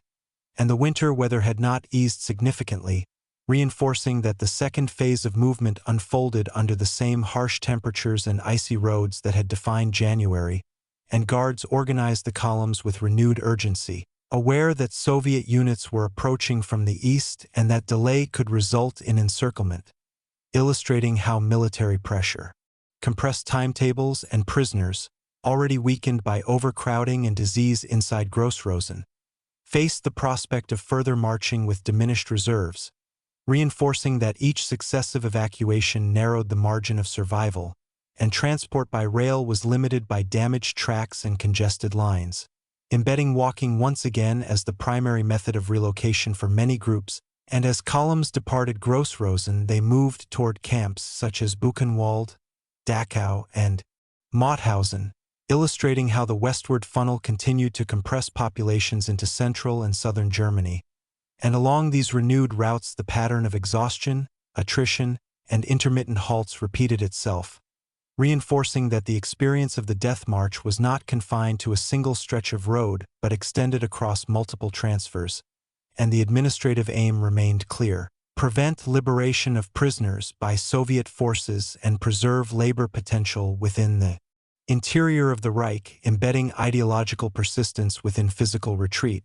And yet the speed of Allied advances suggested that this strategy would yield only temporary results, illustrating how structural intention confronted strategic inevitability. And for the prisoners, the repetition of forced departure carried profound psychological weight, because arrival at Gross-Rosen had not provided recovery but only brief containment, reinforcing the sense that captivity was being prolonged, without clear endpoint, and the visible disintegration of German authority. Abandoned vehicles, fragmented convoys, rumors of defeat, contrasted with the continued enforcement of discipline within the columns, embedding paradox within the final weeks of the camp system. And mortality during this renewed evacuation phase reflected both environmental exposure and accumulated weakness, reinforcing that each stage of movement compounded vulnerability. And by tracing the evacuation from Auschwitz through Gross-Rosen and onward, we see that the Death March formed part of a chain of relocations stretching across Central Europe in early 1945, illustrating how the concentration camp system attempted to sustain itself through motion even as territorial collapse rendered that motion increasingly futile. And as we move into the next segment, we will examine how these westward transfers reshaped conditions in camps such as Buchenwald and Dachau, where thousands of evacuees arrived in the final weeks before liberation. Chapter 4, Segment 4. Arrival at Buchenwald, the system at its breaking point. When transports and marching columns from Gross-Rosen and other evacuated camps began arriving at Buchenwald in late February and March 1945, they entered a camp already burdened by overcrowding and diminishing supplies, embedding the continuation of the Death March within an environment approaching structural collapse. And Buchenwald, located near Weimar in central Germany, had been operating since 1937 and by the final months of the war had become one of the largest concentration camps within the Reich, reinforcing that it functioned as both a main camp and a hub for numerous sub-camps tied to armaments production and construction. And as eastern camps were cleared in response to the advancing Soviet front, Buchenwald absorbed thousands of evacuees in rapid succession, illustrating how westward relocation compressed populations into central Germany, and the influx from Auschwitz via Gross-Rosen added to prisoners arriving from camps such as Neuengamme and Flossenburg, embedding Buchenwald within a vast network of forced migration during early 1945, and the camp's infrastructure, never designed for such numbers, became severely strained, reinforcing that barracks overflowed beyond intended capacity, with inmates sharing narrow bunks or sleeping on floors in overcrowded blocks, and sanitation systems struggled to manage the increased population, illustrating how hygiene deteriorated as resources dwindled and food rations, already reduced due to wartime shortages and disrupted supply lines, were divided among ever-growing numbers of prisoners, embedding caloric deficiency into daily routine. And for evacuees who had endured weeks of marching and transport, Arrival at Buchenwald did not provide restoration but instead extended hardship within fixed confinement, reinforcing that the death march evolved from open-road exposure into enclosed deprivation, and the camp administration attempted to maintain procedural order through registration, roll calls, and labor assignments, embedding bureaucratic continuity within visible decline. Yet the pace of arrivals often outstripped documentation, leading to incomplete records and confusion regarding prisoner identities, illustrating how administrative precision eroded under pressure, and disease spread rapidly in overcrowded conditions, particularly typhus and other infections facilitated by weakened immune systems and insufficient sanitation, reinforcing that mortality during this phase reflected not only deliberate neglect but systemic breakdown, and the guards, operating under a command structure still formally intact, enforced discipline through established routines, illustrating how authority persisted even as Germany's military defeat became increasingly apparent. And outside the camp, the sound of Allied artillery signaled the approach of American forces, embedding anticipation of liberation within daily life. Yet within the barracks, uncertainty remained dominant, because rumors of further evacuation circulated even as defeat loomed, reinforcing that stability was fleeting in these final weeks. And Buchenwald thus became both a temporary refuge from marching and a site of intensified overcrowding that reflected the cumulative impact of evacuation policies implemented across the Eastern Front, embedding the experience of Auschwitz evacuees within a broader pattern of compression in the Reich's final months. And as April approached and Allied units closed in, the camp's capacity to sustain operations diminished further, illustrating that the system was reaching its breaking point. And in the next segment, we will examine how liberation intersected with this overcrowded environment at Buchenwald, and how the presence of evacuees shaped the camp's final days before its gates were opened by advancing American forces. Chapter 4, Segment 5. Liberation at Buchenwald, the end of the westward journey. By early April 1945, the sound of artillery grew steadily louder around Buchenwald, embedding the camp within the final convergence of Allied advance and collapsing German authority. And for the thousands of evacuees who had been driven from Auschwitz through Gross-Rosen and onward into central Germany, this moment represented the possible end of a journey that had begun on frozen roads in January, reinforcing that the death march was part of a larger arc, concluding not in a single location but across multiple camps liberated in rapid succession. And as American forces approached Weimar, the SS command at Buchenwald faced the same dilemma that had prompted evacuation in the east: whether to abandon prisoners to advancing troops or attempt further relocation westward, illustrating how evacuation policy threatened to extend yet again even in the Reich's final days. And in early April, portions of the camp population were indeed forced onto additional marches toward camps such as Flossenburg and Dachau, embedding renewed displacement within the last phase of the war. Yet not all prisoners were moved, and by April 11, 1945, American troops entered Buchenwald after internal resistance within the camp had disrupted some elements of SS control,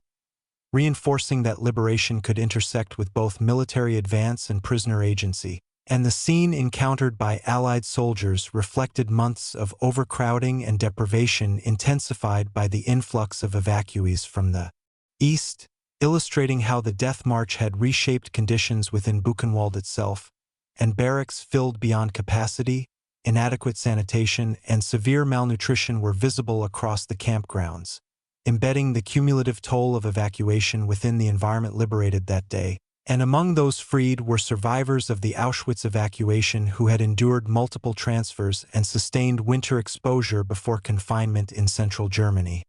reinforcing that liberation marked not the beginning of suffering but its interruption, and medical teams accompanying American units immediately faced the challenge of treating thousands weakened by starvation and disease, illustrating how survival required urgent intervention even after gates were opened and documentation teams recorded testimony and gathered evidence, embedding the liberation of Buchenwald within the emerging global awareness of the concentration camp system. And for the former Auschwitz prisoners present, the path from Upper Silesia to Weimar represented a trajectory defined by repeated movement under coercion, culminating in an encounter with Allied forces that signaled the end of SS authority over them, reinforcing that the Death March concluded differently for individuals depending on where they arrived and when liberation reached them. And while some had perished along roads or in overcrowded camps, others now stood within a space transformed from instrument of confinement into site of exposure and reckoning, illustrating how the final weeks of the war reshaped the geography of captivity into a landscape of documentation and relief. And as Germany surrendered in May 1945, the westward journey that began at Auschwitz became part of the historical record of the Holocaust's final phase, embedding the memory of winter marches within the broader narrative of liberation across Europe. And as we move into the next chapter, we will turn from institutional transitions to personal testimonies, exploring how survivors later described the march, the transfers, and the moment when enforced movement finally ceased under Allied advance. Chapter 5, Segment 1. Testimony After Survival, Remembering the Winter Road. In the years following liberation, survivors of the Auschwitz evacuation began to describe the Death March not as a single event confined to January 1945, but as a sequence of movements that blurred together in memory, embedding frozen roads, rail transports, overcrowded camps, and the distant sound of artillery into a continuous narrative of endurance. And these testimonies, recorded in interviews, memoirs, and legal proceedings,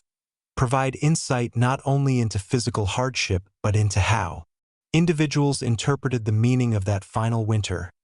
reinforcing that survival carried both relief and the burden of recollection. And many survivors recalled the silence of snow at the beginning of the march, illustrating how the landscape itself appeared indifferent to human movement. And they described the early hours before dawn when columns assembled, embedding anticipation within cold stillness. And as they walked westward, they often remembered the rhythm of footsteps against frozen ground, reinforcing how repetitive motion defined the experience. And testimonies frequently emphasized the uncertainty surrounding destination, illustrating how lack of information intensified fear. And survivors spoke of sharing fragments of bread, steadying one another, and forming small groups for mutual support, embedding solidarity within recollection as a central element of endurance. And others remembered the faces of civilians observing from doorways, reinforcing the visibility of the march within occupied towns. And the transition from road to rail was described as a shift from exposure to compression, illustrating how confinement inside cattle cars replaced open air with overcrowding and limited ventilation. And upon arrival at camps such as Gross-Rosen or Buchenwald, survivors often noted the shock of encountering facilities already overwhelmed, embedding the Death March within broader deterioration of the camp system. And testimonies also reveal the psychological dimension of the journey, as individuals recounted oscillating between hope that liberation might occur at any moment and fear that further transfers would extend captivity indefinitely, reinforcing that mental endurance was as vital as physical stamina. And some survivors later reflected on the paradox of movement without freedom, illustrating how walking across open landscapes did not equate to autonomy but instead prolonged control.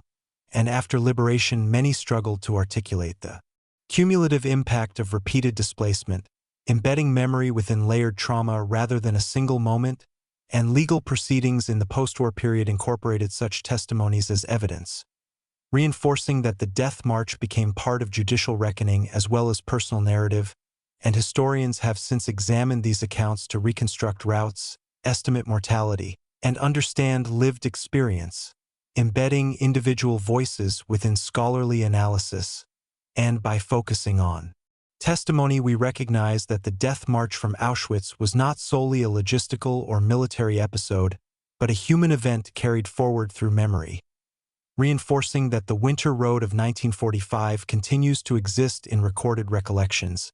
And as we proceed into the next segment, we will explore how these testimonies contributed to historical documentation and how remembrance of the march evolved within broader Holocaust memory in the decades that followed. Chapter 5, Segment 2. Documentation and Evidence, Reconstructing the March Through Records. In the years after the war, As survivors began to give testimony and Allied investigators collected documents from liberated camps and captured archives, historians faced the complex task of reconstructing the death march from Auschwitz through fragmentary and often incomplete records, embedding personal memory within institutional documentation. And because the evacuation unfolded across multiple routes through different towns, rail junctions, and receiving camps, no single ledger or report provided a comprehensive account, reinforcing that reconstruction required assembling scattered evidence into coherent sequence, and German administrative records from Auschwitz, Gross-Rosen, Buchenwald, and other camps offered partial lists of prisoner transfers, illustrating how bureaucratic documentation persisted even in the final months. Yet many files had been destroyed during hurried evacuations, embedding gaps within the archival trail, and Soviet investigative commissions documented the condition of Auschwitz upon liberation,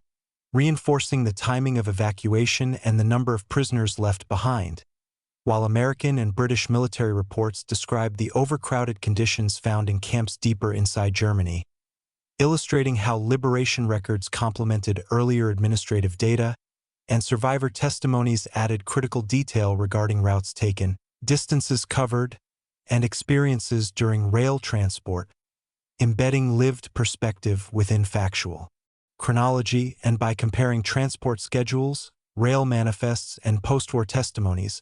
scholars estimated that approximately 56,000 prisoners were evacuated from Auschwitz in mid-January 1945,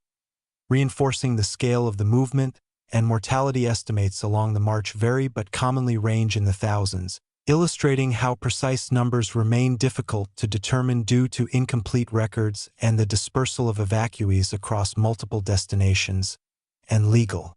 proceedings in the late 1940s and subsequent decades incorporated documentation of the evacuation, embedding the death march within judicial accountability, and historians have also utilized maps to trace likely paths from Auschwitz toward Władysławski, Gliwice, and onward to Gross-Rosen and other camps, reinforcing that geographic reconstruction is essential to understanding the march's physical scope. And weather records from January 1945 confirm sustained sub-zero temperatures in Upper Silesia, illustrating how environmental conditions aligned with survivor descriptions of severe cold, and medical reports from receiving camps document increased mortality and outbreaks of disease following the influx of evacuees, embedding the death march within broader patterns of late-war deterioration. And this layered approach, combining administrative files, military reports, meteorological data, and personal testimony, illustrates how historical reconstruction relies on multiple forms of evidence, reinforcing that remembrance is grounded in method as well as memory. And by assembling these sources, scholars have clarified not only the chronology of evacuation but also its place within the final phase of the Holocaust, embedding the death march within the structural collapse of the concentration camp system.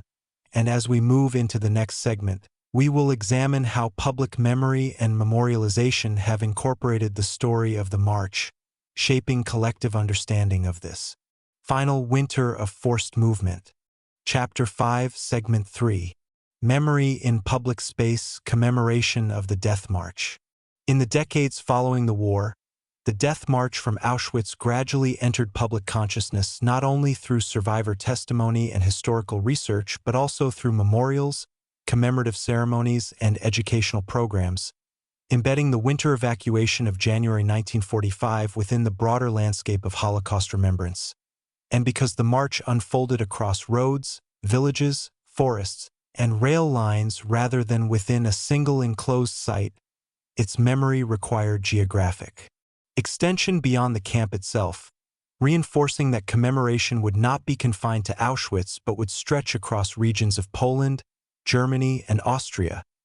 And in many towns along documented routes, local initiatives installed plaques or markers acknowledging that columns of prisoners had passed through or that individuals had died nearby, illustrating how memory can inhabit ordinary streets and fields. And the Auschwitz-Birkenau State Museum incorporated the story of the evacuation into its exhibitions, embedding the death march within the narrative presented to visitors who walk the preserved grounds today.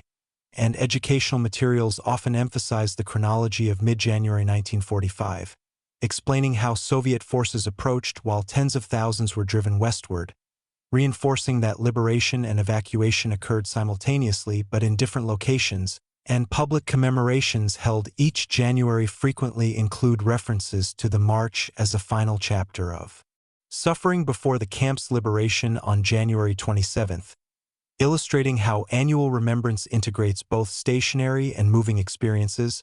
and in Germany and Austria memorial sites at camps such as Buchenwald, Dachau, and Mauthausen acknowledge the arrival of evacuees from Auschwitz and other eastern camps,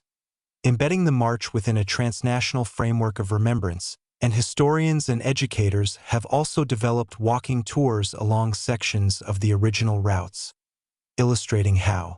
retracing physical paths can foster understanding of distance and endurance, and these commemorative practices emphasize the human dimension of forced movement, cold, exhaustion, uncertainty, without sensationalism, reinforcing a tone of reflective dignity consistent with broader Holocaust memory and artistic representations, including literature and documentary film, have drawn upon survivor accounts to depict the winter roads, embedding individual stories within cultural expression and public discourse. Increasingly recognizes the Death March as one of the defining elements of the Holocaust's final phase,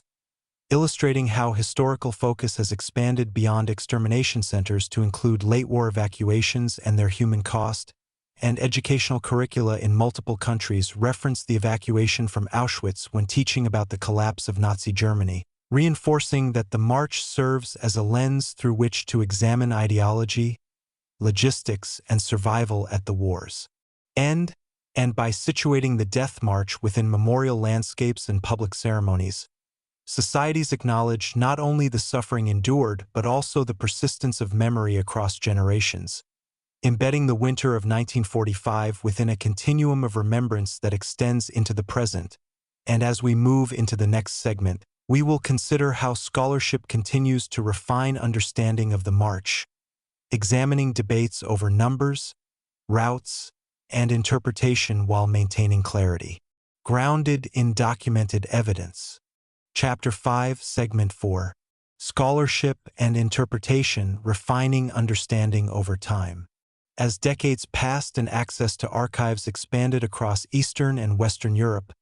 scholarly understanding of the Death March from Auschwitz evolved through careful comparison of documents, testimonies, and newly available records, embedding the event within a broader historiographical effort to clarify the final phase of the Holocaust without exaggeration or minimization. And early post-war accounts often relied heavily on survivor recollection and Allied military reports,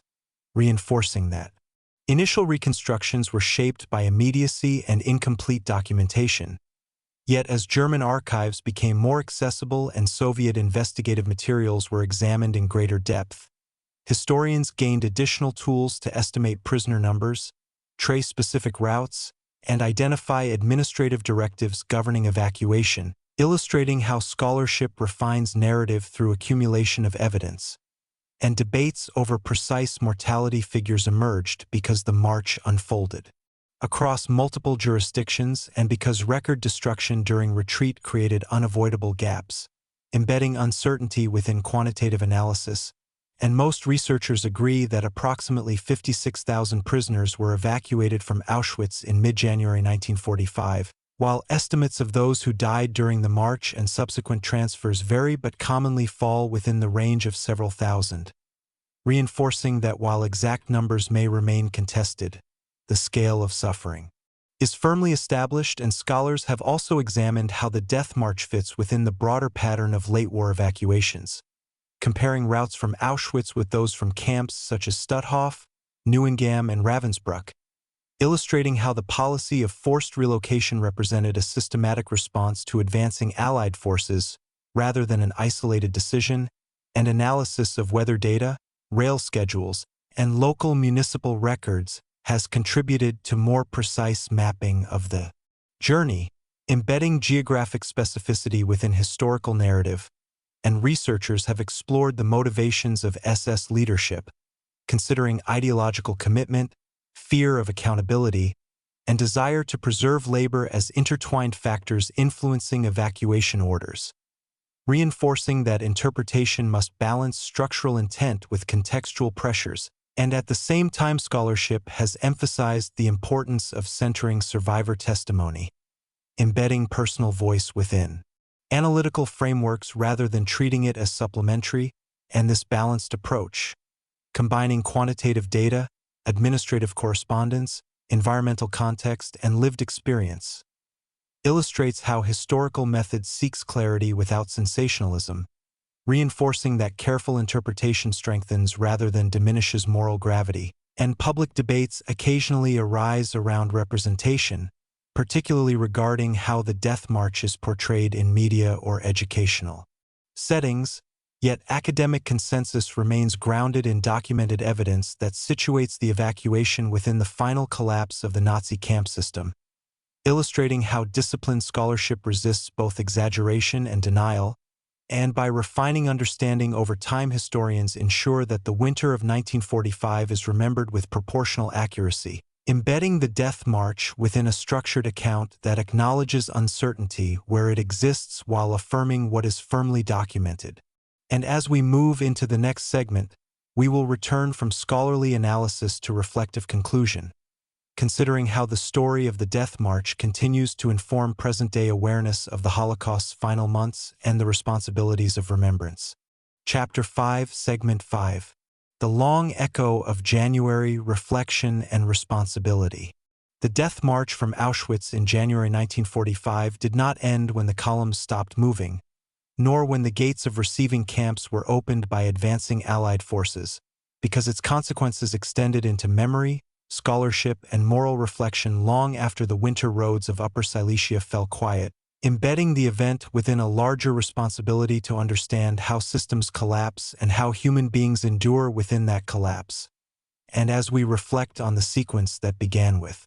assembly before dawn, continued through frozen fields and crowded railcars, passed through Gross-Rosen and Buchenwald, and concluded differently for each survivor depending on where liberation reached them,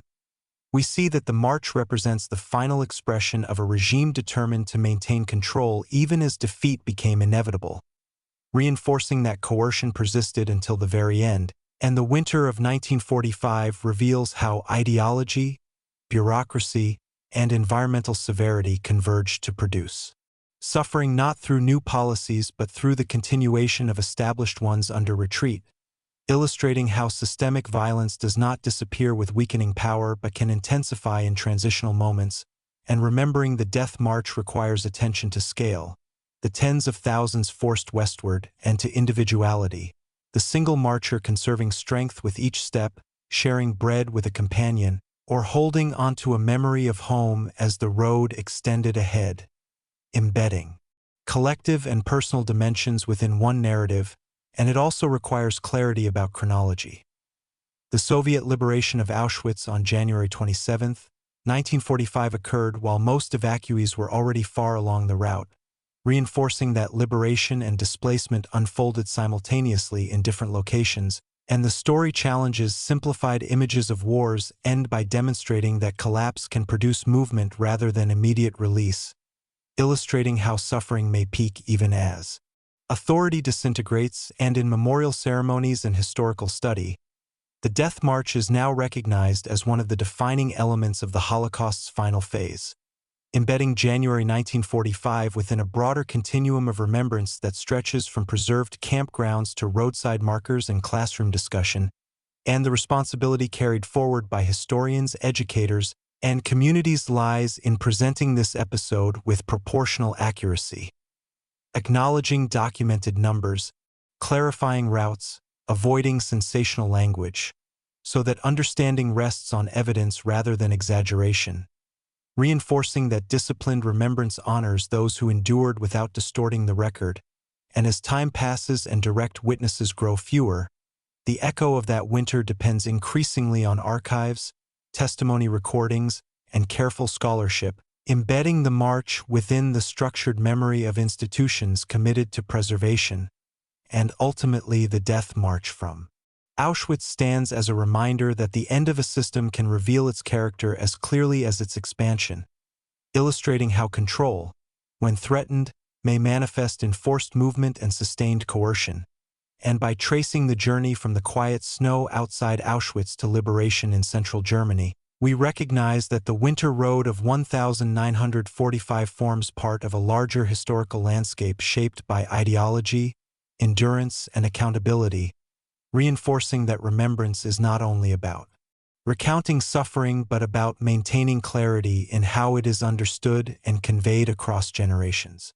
Chapter 6, Segment 1. The Landscape as Witness Geography of the March. When we trace the death march from Auschwitz across maps of southern Poland and into central Germany, the geography itself emerges as a silent but constant presence in the story, embedding the winter evacuation within physical space that shaped both experience and outcome. And in January 1945, Upper Silesia was defined by a mixture of industrial districts, agricultural fields, forests, and small towns connected by secondary roads and railway lines, reinforcing that the march unfolded not through wilderness alone but through inhabited and structured terrain,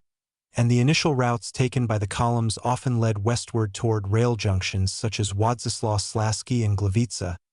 illustrating how geography dictated convergence points where road and rail intersected, and these towns, ordinarily sites of routine civilian life, became temporary nodes in a forced migration of tens of thousands, embedding ordinary streets within extraordinary movement,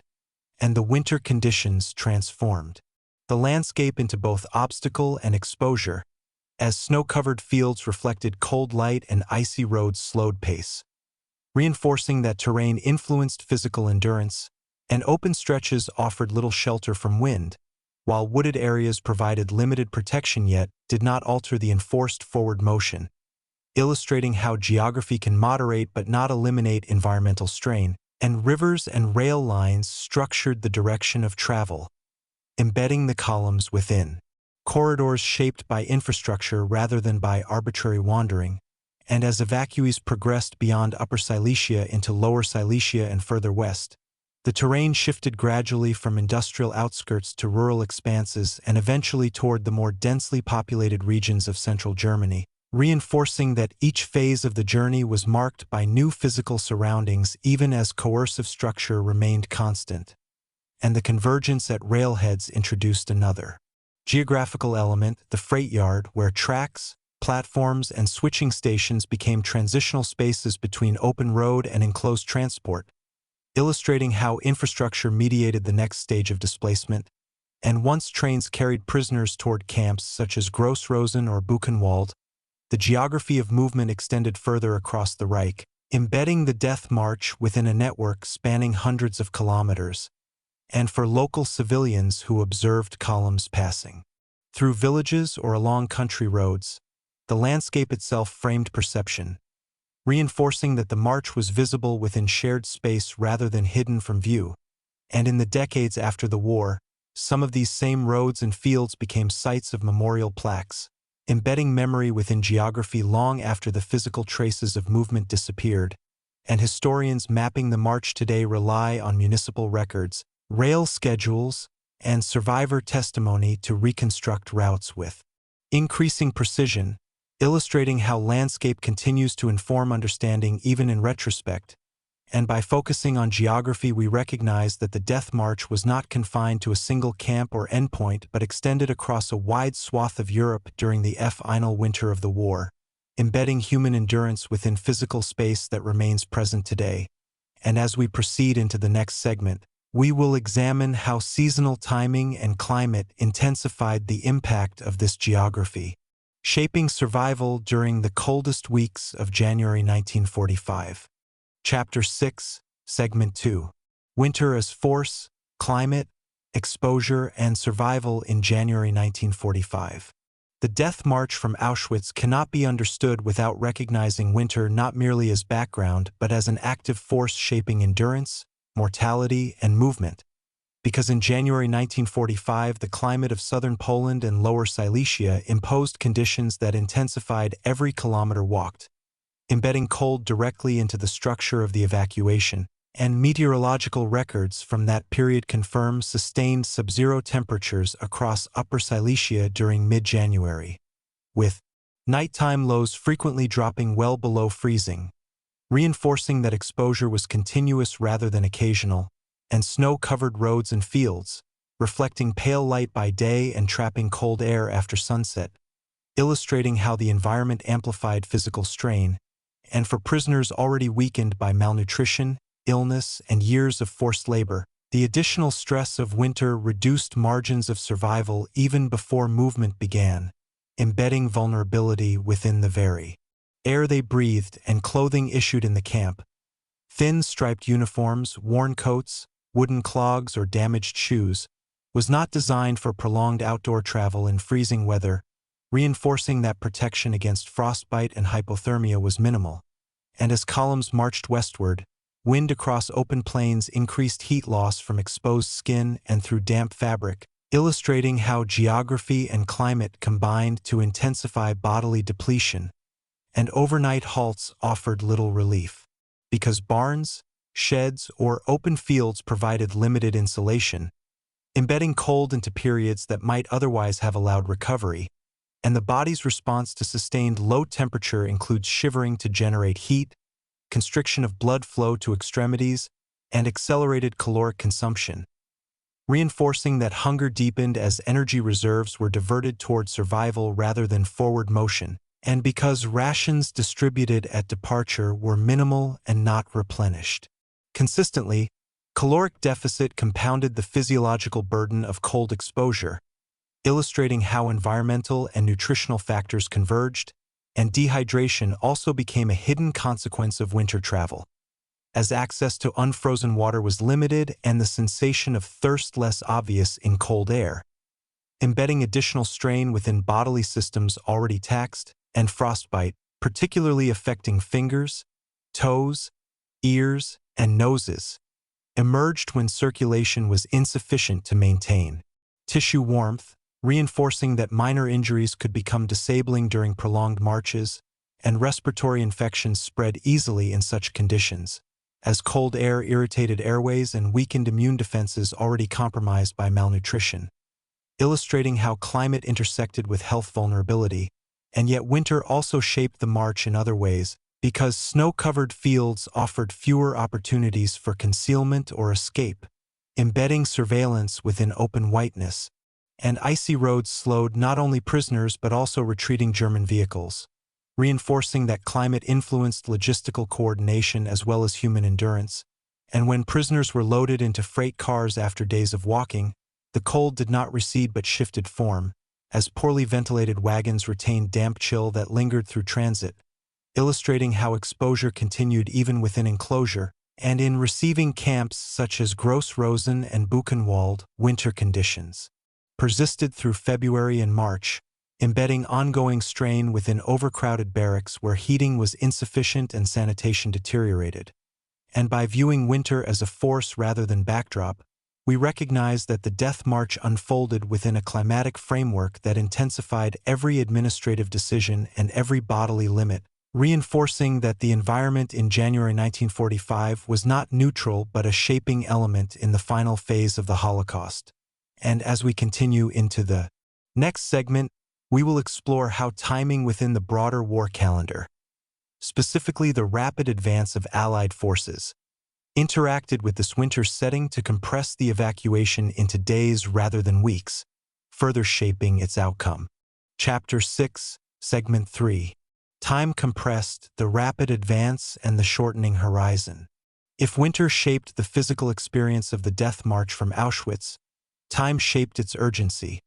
because the evacuation unfolded within a rapidly collapsing military calendar that compressed decision-making into days rather than weeks, embedding the march within a narrowing horizon of German control. And in mid-January 1945, the Soviet Vistula Oder offensive advanced at a speed that exceeded German expectations, breaking through defensive lines and covering significant distance in a short period, reinforcing that commanders at Auschwitz and other eastern camps operated under the awareness that delay could result in encirclement. And this acceleration meant that evacuation orders were issued and implemented within a tight window, illustrating how strategic retreat directly influenced the timing of forced movement, and prisoners were assembled and marched westward between the 18th and the 21st of January, embedding tens of thousands into motion almost simultaneously, and the short interval between decision and departure left little opportunity for logistical preparation, reinforcing that rations were minimal, transport capacity limited, and routes selected based on immediacy rather than long-term planning. And as columns advanced toward railheads, artillery from the Eastern Front grew closer, embedding audible evidence of advancing forces within daily experience, and this proximity created a paradoxical awareness among prisoners. Liberation might be near geographically, yet forced movement carried them in the opposite direction, illustrating how time and distance intersected in contradictory ways, and for the SS administration the goal was clear: to remove prisoners from territories about to be occupied and transfer them deeper into the Reich. Yet the rapid Allied advance continually shortened the effective lifespan of each relocation, reinforcing that evacuation became a repeated response rather than a definitive solution. And when evacuees arrived at Gross-Rosen, only to face renewed evacuation in February, the compression of time became even more evident, embedding cumulative displacement within a few intense weeks, and similar patterns occurred across other camps in Eastern and Central Europe, illustrating that the final winter of the war was characterized by movement driven by a shrinking timeline, and the calendar itself reinforces this compression. Auschwitz evacuated in mid-January. Liberated on January 27th. Gross-Rosen evacuated in February. Buchenwald liberated on April 11th. Dachau on April 29th. Germany surrendered on May 8th, embedding the death march within a 4-month arc from departure to total collapse of the regime, and for prisoners enduring the march, this compression of time translated into prolonged uncertainty without clear endpoint, reinforcing that each day's survival occurred within an accelerating historical shift, and for guards and administrators, the same compression produced tension between maintaining discipline and anticipating defeat, illustrating how time pressure reshapes behavior within hierarchical systems, and understanding the death march through the lens of compressed time clarifies that the evacuation was not planned as a long-term relocation but as an urgent measure within a collapsing framework, embedding the winter roads within the final countdown of the Third Reich. And as we proceed into the next segment, we will examine how this narrowing timeline influenced decision-making inside receiving camps, where administrators confronted the reality that further evacuation might soon become impossible. Chapter 6, Segment 4. Decision under collapse, administration in the final weeks. As the death march from Auschwitz moved westward and merged into the broader evacuation of camps across the Reich, the decisions taken by camp administrations during February and March 1945 were shaped by a narrowing field of options, embedding authority within a landscape defined by retreat rather than expansion. And although the concentration camp system had long operated through centralized directives issued by the SS Economic and Administrative Main Office, the speed of Allied advances in early 1945 placed increasing responsibility on local commanders to interpret and implement policy under conditions of uncertainty, reinforcing that decision-making became both urgent and fragmented.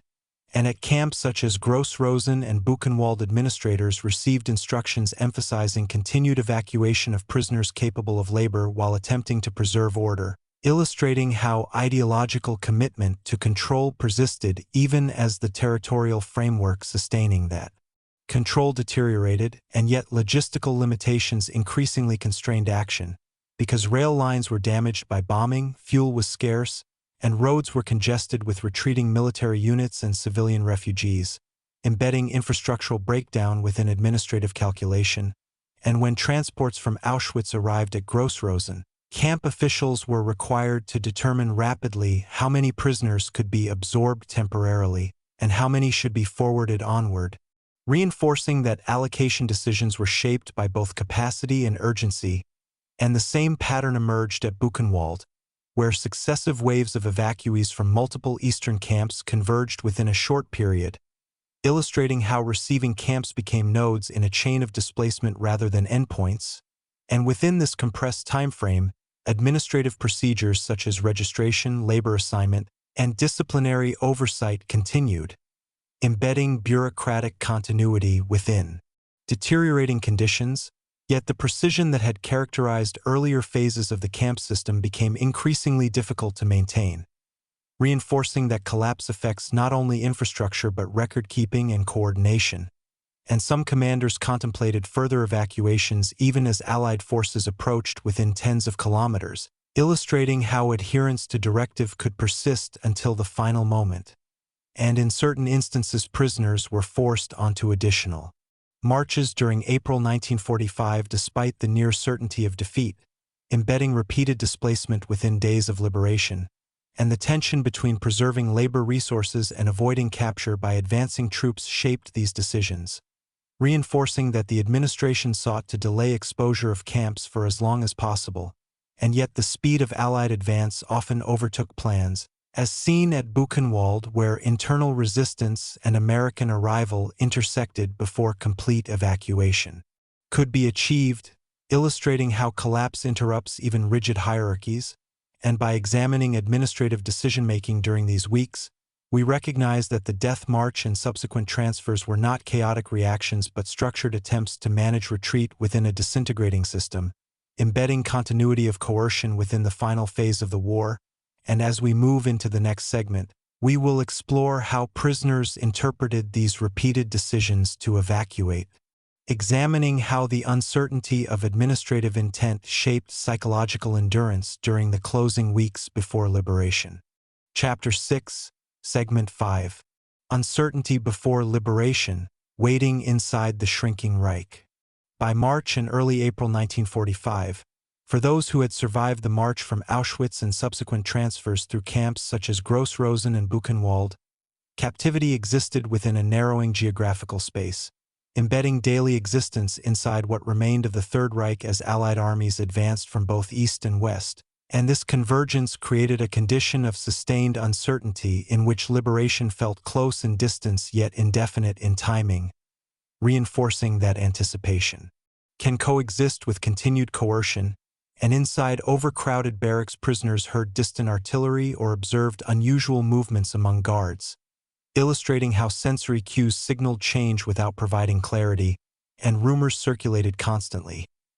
Claims that American forces were approaching, that Soviet troops were only days away, that another evacuation might begin at any moment, embedding hope and fear within the same conversations, and the administrative structure of the camps remained visible through roll calls and work assignments, reinforcing that authority persisted even as its duration shortened,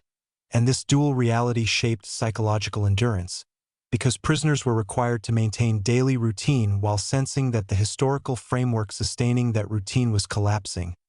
illustrating how the final weeks of captivity often involve tension between present hardship and anticipated release, and in camps like Buchenwald some inmates became aware of underground resistance networks preparing for the possibility of Allied arrival, embedding cautious expectation within confinement, while others feared that guards might attempt last-minute transfers or violence to avoid capture, reinforcing that uncertainty itself became a form of strain, and food supplies diminished further as supply lines failed, illustrating how scarcity intensified during the very period when liberation seemed near, and medical facilities remained overwhelmed, embedding vulnerability within overcrowded conditions, and yet alongside physical weakness there existed a quiet recalibration of mental focus, as individuals who had endured months or years of imprisonment began imagining life beyond the camp fences, reinforcing that psychological survival often depends on projecting oneself into a future moment, and at the same time some prisoners hesitated to invest fully in hope, aware from past experience that expectations could be disrupted abruptly, illustrating how endurance requires balancing anticipation with caution. And when American forces entered Buchenwald on April 11, 1945, many prisoners described the moment not as sudden joy but as gradual realization that authority had shifted irreversibly, embedding liberation within recognition rather than spectacle. And for survivors of the Auschwitz death march, this moment concluded a journey that had begun in the snow of Upper Silesia nearly 3 months earlier. reinforcing that the westward movement, imposed in January, had finally reached its terminus under Allied advance, and by situating this period of waiting within the broader collapse of Nazi Germany, we see that the final weeks before liberation were marked not only by deprivation but by compressed expectation, embedding uncertainty within every day until the structure of captivity dissolved. And as we proceed into the next chapter, we will examine how the immediate aftermath of liberation unfolded for former marchers, exploring medical recovery, displacement, and the first efforts to document what had occurred during the winter of 1945. Chapter 7, Segment 1.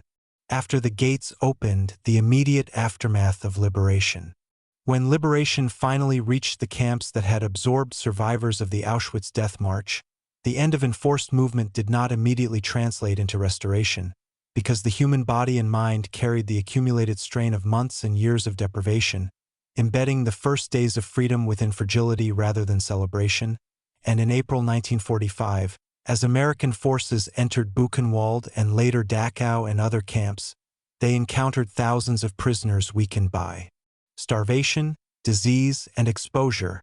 reinforcing that liberation marked the cessation of coercion but not the immediate return of strength. And among those freed were individuals who had walked through snow in January, endured overcrowded freight cars, and survived repeated transfers across Central Europe, illustrating how the death march extended into the condition of the camps at liberation. And Allied medical teams quickly established emergency care stations, embedding recovery within urgent improvisation, because supplies were limited and the number of patients immense, and malnutrition required cautious refeeding protocols to avoid shock to weakened systems, reinforcing that even nourishment had to be administered gradually, and infectious diseases such as typhus and dysentery continued to pose risk, illustrating how camp conditions did not vanish at the moment of military arrival, and some survivors were too ill to stand when soldiers entered, embedding the contrast between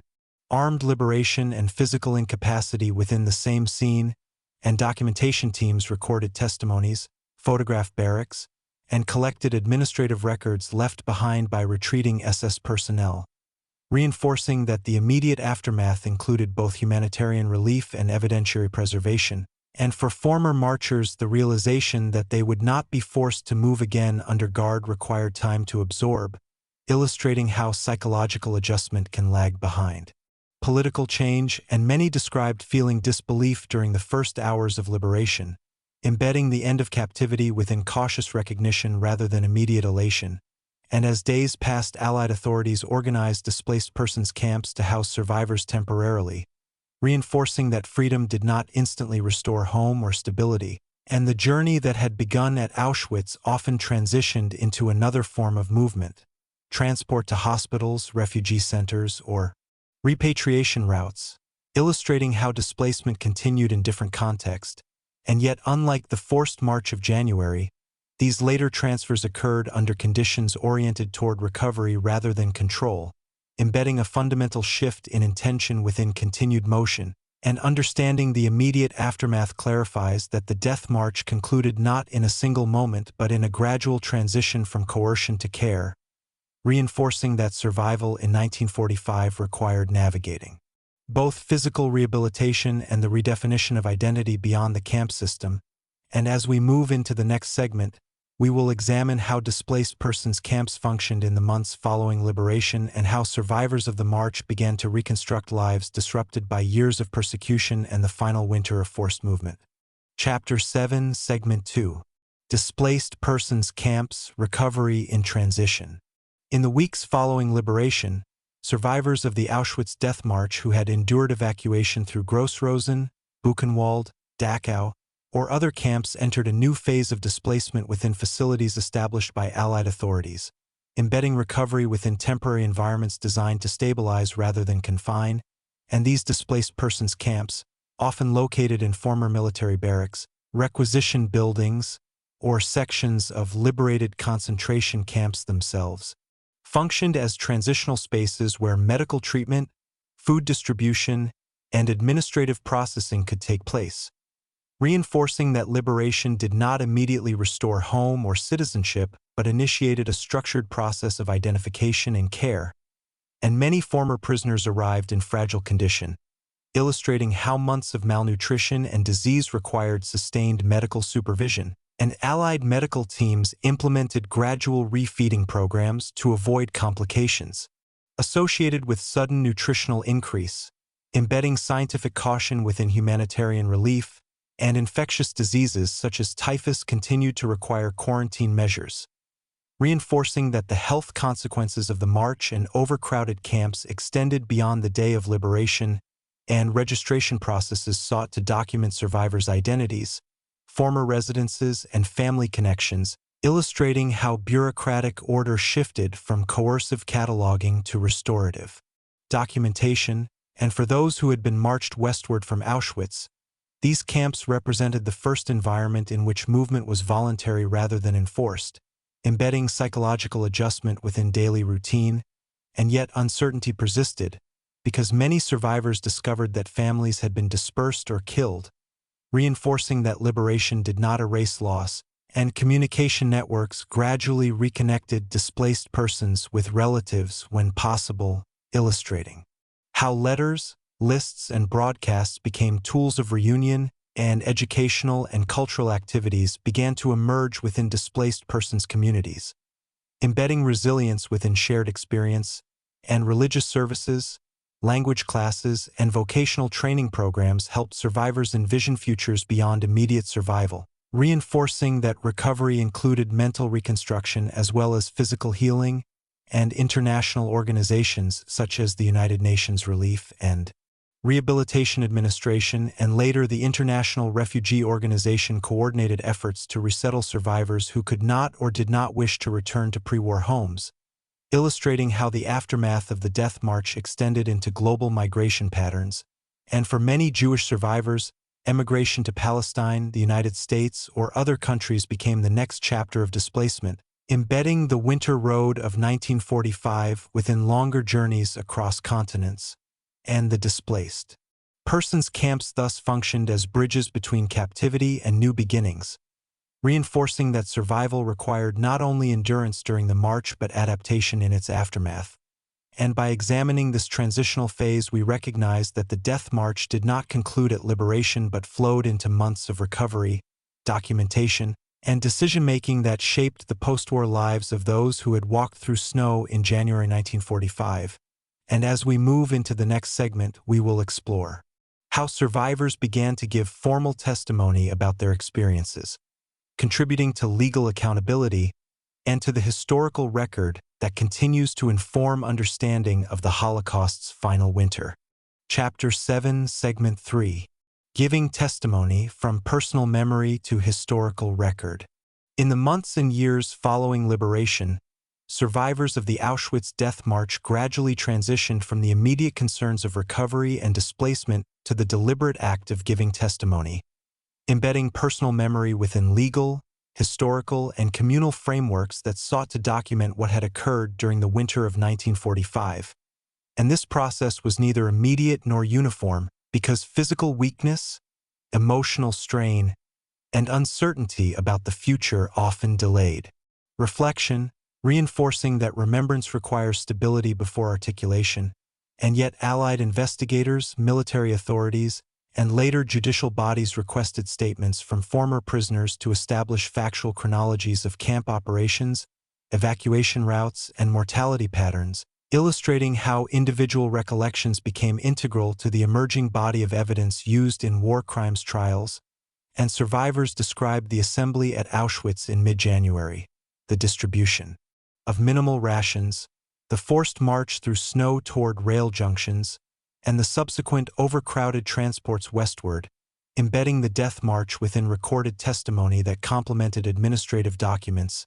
and these accounts often emphasized sensory details, the crunch of frozen ground beneath worn shoes, the sight of villages along the route, the sound of distant artillery, reinforcing that memory preserves both environment and emotion,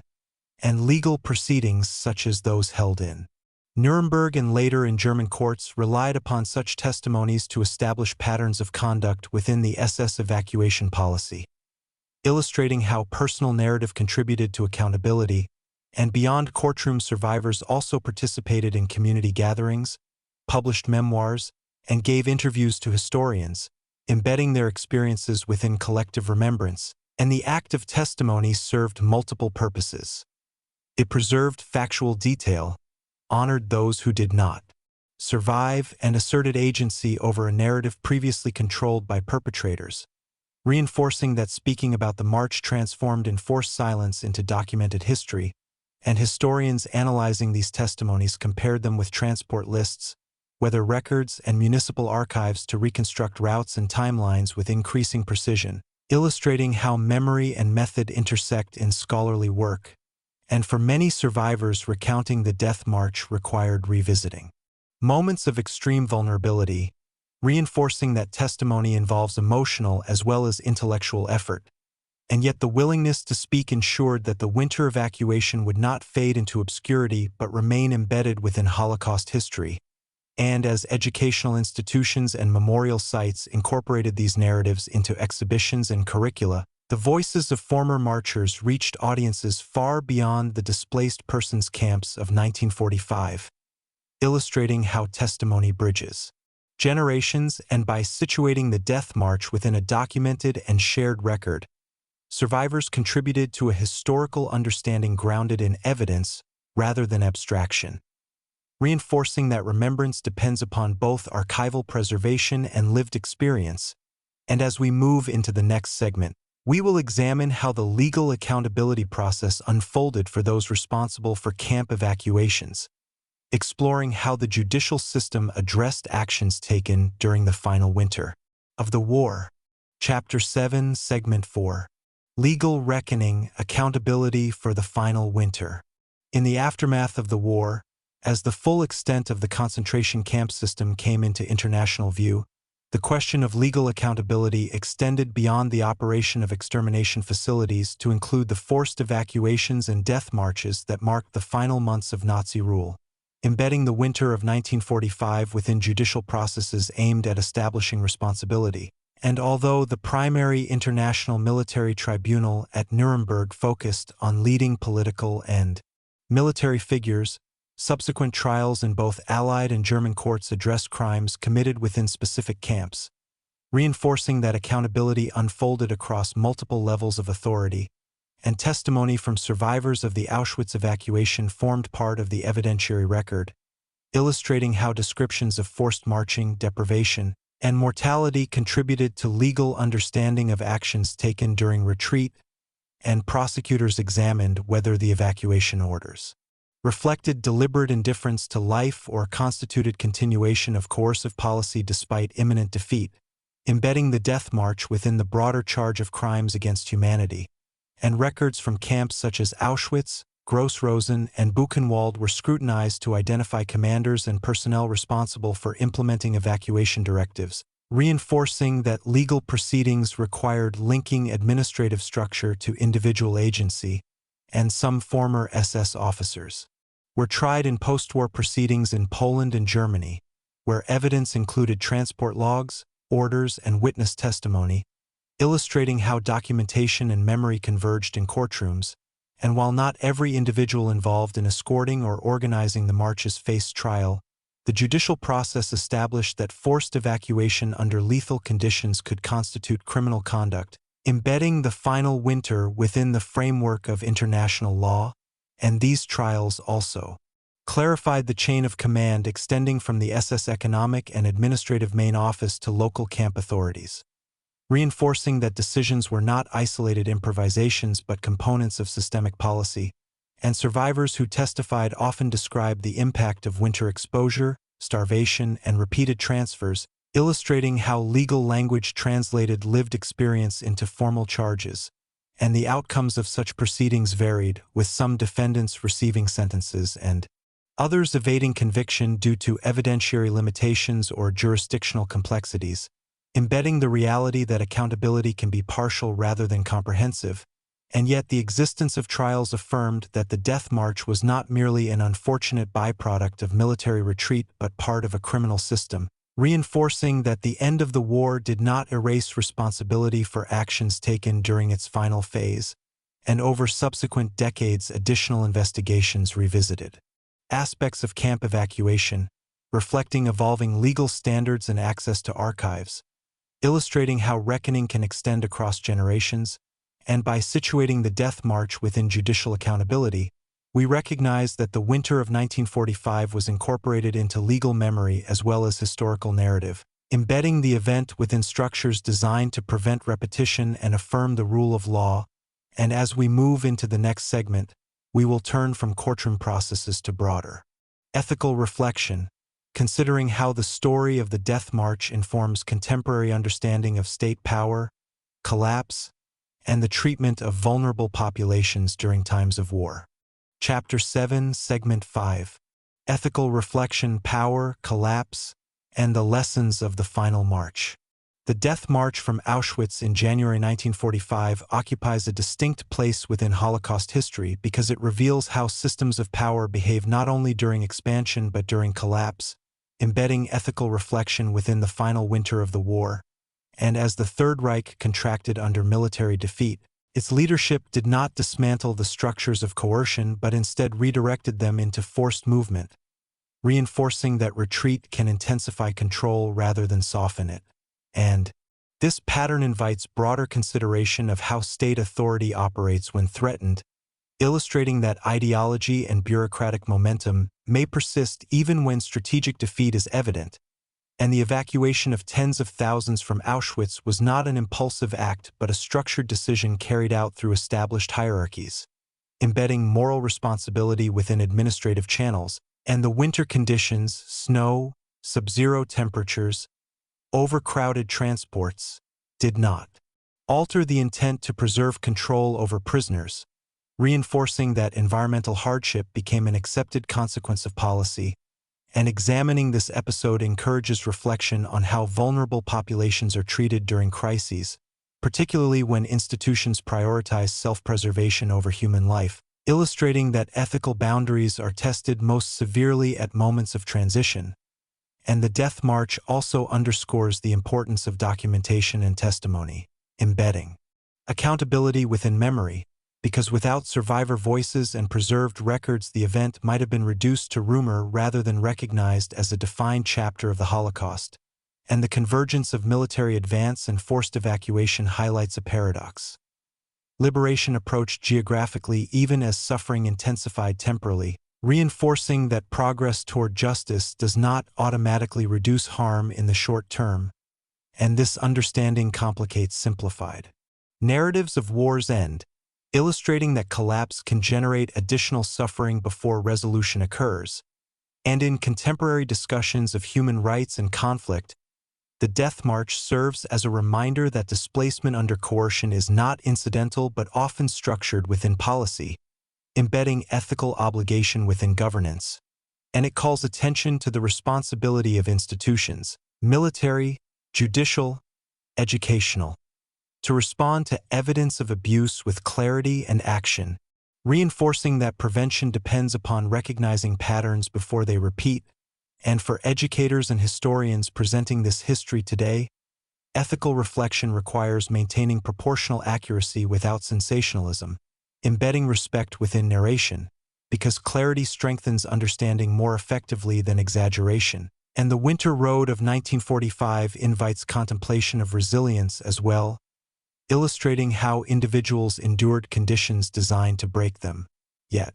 survival alone does not absolve systems that impose such conditions, reinforcing that ethical analysis must address both endurance and accountability. And as we conclude this chapter, we carry forward the recognition that the Death March from Auschwitz stands as both historical event and moral lesson,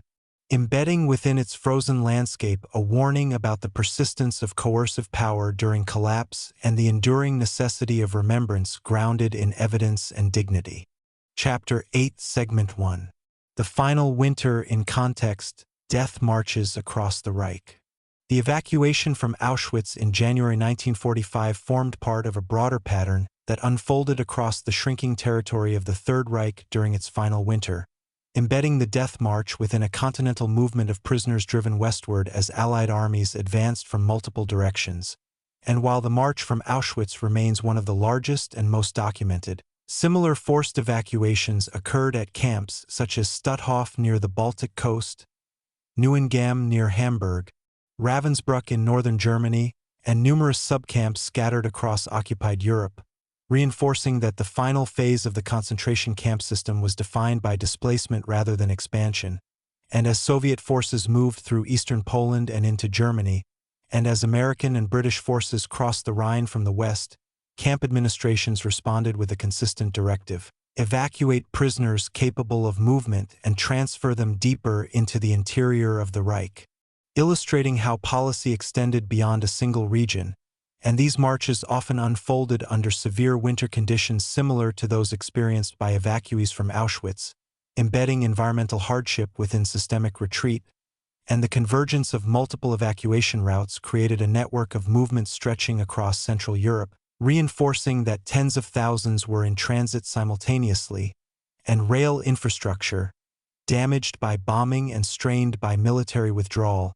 limited transport capacity, illustrating why marching on foot became a recurring method despite its lethal consequences. And as prisoners arrived at receiving camps already overcrowded, administrators frequently initiated further relocations, embedding repetition within the structure of displacement, and mortality rates increased across many camps in early 1945 due to starvation, disease, and exhaustion compounded by repeated transfers, reinforcing that the death march phenomenon cannot be confined to one route or one camp but must be understood as characteristic of the system's final collapse. And in some regions, columns of evacuees passed through towns and villages that had never previously encountered such visible evidence of the camp network,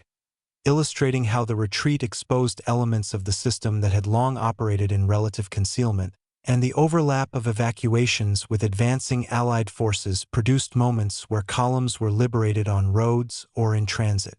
rather than inside camps, embedding unpredictability within the end phase. And by situating Auschwitz within this wider context, we recognize that January 1945 marked not an isolated event but the beginning of a cascading series of forced movements that defined the last months of Nazi rule, reinforcing that the winter of 1945 was a period of intensified coercion even as defeat became certain. And understanding this broader landscape clarifies that the death march from Auschwitz serves as both specific narrative and representative example, embedding individual endurance within a continental pattern of displacement. And as we move into the next segment, we will examine how differences in geography, timing, and administrative structure shaped the outcomes of various marches, highlighting both common patterns and regional variations during the final winter of the war. Chapter 8, Segment 2.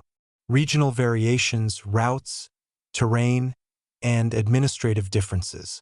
Although the death march from Auschwitz followed patterns visible across the collapsing camp system in early 1945, regional variations in geography, infrastructure, and command structure shaped how each evacuation unfolded, embedding common policy within diverse local conditions, and examining these differences clarifies both the consistency of intent and the variability of experience during the final winter of the war, reinforcing that while forced relocation westward was widely implemented, the manner and consequences of movement depended heavily on terrain, transport availability, and proximity to advancing Allied forces. And in Upper Silesia, the march from Auschwitz moved initially across relatively flat industrial and agricultural landscapes toward established rail junctions such as Władysławski and Gliwice, illustrating how the presence of nearby rail infrastructure influenced early convergence points, whereas in regions such as northern Germany and along the Baltic coast, evacuations sometimes followed coastal roads or river routes where rail access was limited or disrupted by bombing, embedding geography directly into logistical planning. And in mountainous areas of southern Germany and Austria, columns faced steeper terrain and narrower passes, reinforcing that environmental strain varied according to elevation and road quality, and administrative differences also played a role, because some camps had more developed transport networks or closer coordination with military units, illustrating how local command relationships affected evacuation timing. And in certain locations, prisoners were evacuated in smaller, staggered groups due to limited escort personnel, embedding fragmentation within the march, while in others large columns moved simultaneously as at Auschwitz, reinforcing how scale differed from region to region, and the timing of Allied advances further influenced outcomes, because camps closer to the Western Front sometimes experienced liberation before full evacuation could be implemented, illustrating how strategic position shortened or extended displacement, and in contrast camps deep within central Germany received multiple waves of evacuees, embedding overcrowding and repeated transfers within their final weeks, and mortality patterns likewise varied according to distance traveled, duration of exposure, and availability of food or shelter along the route, reinforcing that while winter and deprivation were common features, their intensity fluctuated across geography, and local civilian response differed as well, with some communities witnessing columns pass through urban streets while others encountered prisoners only in rural transit, illustrating how visibility of the evacuation was shaped by settlement patterns, and in a few documented cases columns were liberated directly on roads when Allied troops intercepted them, embedding abrupt transition within movement itself, while elsewhere prisoners endured further relocation before liberation arrived, reinforcing that the end point of the death march was contingent on regional circumstances, and by examining these variations we gain clearer understanding of how systemic policy interacted with local realities during the Reich's final collapse, embedding Auschwitz within a broader yet differentiated map of forced movement. And as we proceed into the next segment, we will explore how communication breakdown between central SS authorities and local commanders affected coordination, revealing further complexities in the administration of these evacuations during the war's final months. Chapter 8, Segment 3. Communication under strain, coordination in a disintegrating system. As the death march from Auschwitz unfolded within the broader network of evacuations across the Reich, the effectiveness of communication between central SS authorities and local camp commanders became increasingly strained, embedding the final winter within a system attempting to function while its territorial foundation collapsed. And although the SS Economic and Administrative Main Office had long overseen camp operations through structured directives and reporting channels, the rapid advance of Allied forces in early 1945 disrupted lines of communication, reinforcing that coordination during retreat faced logistical and temporal constraints, and telegraph lines, rail connections, and courier routes were damaged by bombing or congested by military traffic, illustrating how infrastructure degradation limited the speed and clarity of orders. And in this environment, local commanders were often required to interpret general evacuation policies and implement them according to immediate conditions, embedding decentralization within a hierarchy that had previously emphasized strict control. And the evacuation from Auschwitz itself reflected both adherence to overarching policy and improvisation shaped by compressed timelines, reinforcing that orders to remove prisoners were clear even if the precise method varied. And as evacuees reached camps such as Gross Rosen and Buchenwald, administrators faced uncertainty regarding how long they could retain prisoners before further movement became necessary, illustrating how incomplete information about Allied advances influenced planning, and in some cases conflicting reports about the proximity of Soviet or American forces led to hurried departures that further intensified strain on prisoners, embedding reactive decision-making within ongoing coercion. And documentation from this period reveals gaps in transport logs and inconsistencies in prisoner counts,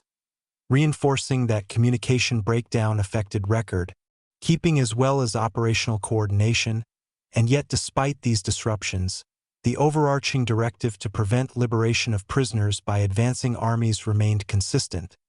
illustrating that ideological priorities persisted even when practical capacity diminished. And the persistence of forced evacuations under strained communication conditions demonstrates how institutional momentum can carry policy forward even when centralized oversight weakens, embedding continuity within fragmentation. And for prisoners within the columns, these communication gaps translated into unpredictable changes in route, sudden halts, or renewed transfers, reinforcing that uncertainty intensified as clarity diminished, and local civilian authorities sometimes received little warning about passing columns, illustrating how the evacuation moved through communities with limited preparation And by examining communication under strain, we recognize that the death march occurred not in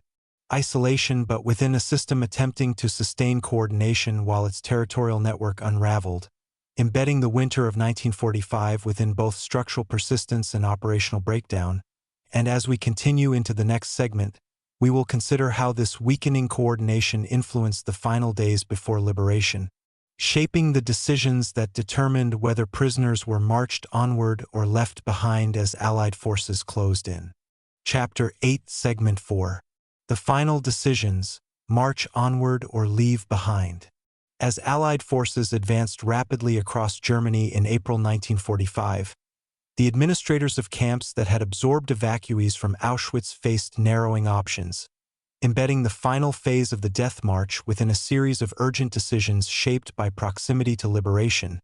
and the central directive to prevent prisoners from falling into enemy hands remained in effect. Yet the practical ability to continue evacuations diminished with each passing day, reinforcing that authority confronted the limits of geography and time, and at camps such as Buchenwald and Dachau, commanders debated whether to initiate further marches towards southern Germany or Austria, illustrating how policy of relocation persisted even when defeat was evident, and in several instances prisoners were assembled and driven out in additional columns during early to mid-April, embedding repeated displacement within days of Allied arrival, while in other cases the speed of advancing troops disrupted evacuation plans before they could be fully executed, reinforcing that outcomes varied according to timing and distance, and communication breakdown, damaged rail lines, and fuel shortages further constrained mobility, illustrating how logistical collapse intersected with administrative intent. And for prisoners who had already endured the winter march from Auschwitz and subsequent transfers, the prospect of yet another forced journey deepened exhaustion and uncertainty, embedding psychological strain within the final stretch of captivity, and some guards abandoned posts as defeat became unavoidable, reinforcing that individual responses diverged even within hierarchical systems, while others attempted to maintain order until the last moment, illustrating how institutional discipline can persist despite strategic futility. And in a number of documented cases, columns were intercepted by Allied units before reaching intended destinations, embedding abrupt liberation within motion itself. And in others, prisoners were left behind in camps when commanders fled, reinforcing that collapse sometimes dissolved authority rather than extending it. And the decisions taken during these final days reveal a tension between ideological rigidity and practical impossibility, illustrating how systems rooted in coercion struggle to adapt when their capacity to enforce control erodes. And for survivors, the distinction between being marched onward or remaining in place often determined the conditions of liberation, embedding divergent endings within the same historical arc. And by examining these final administrative choices, we gain insight into how the death march concluded not through a single command, but through a series of fragmented decisions shaped by local circumstances and the accelerating pace of Allied advance, reinforcing that the winter evacuation evolved into a spring of uncertainty before dissolving under military defeat. And as we proceed into the next segment, we will explore how liberation on the roads themselves occurred in some regions, examining encounters between advancing troops and columns still in motion during April 1945. Chapter 8, Segment 5. Liberation on the Road when Movement Met Arrival.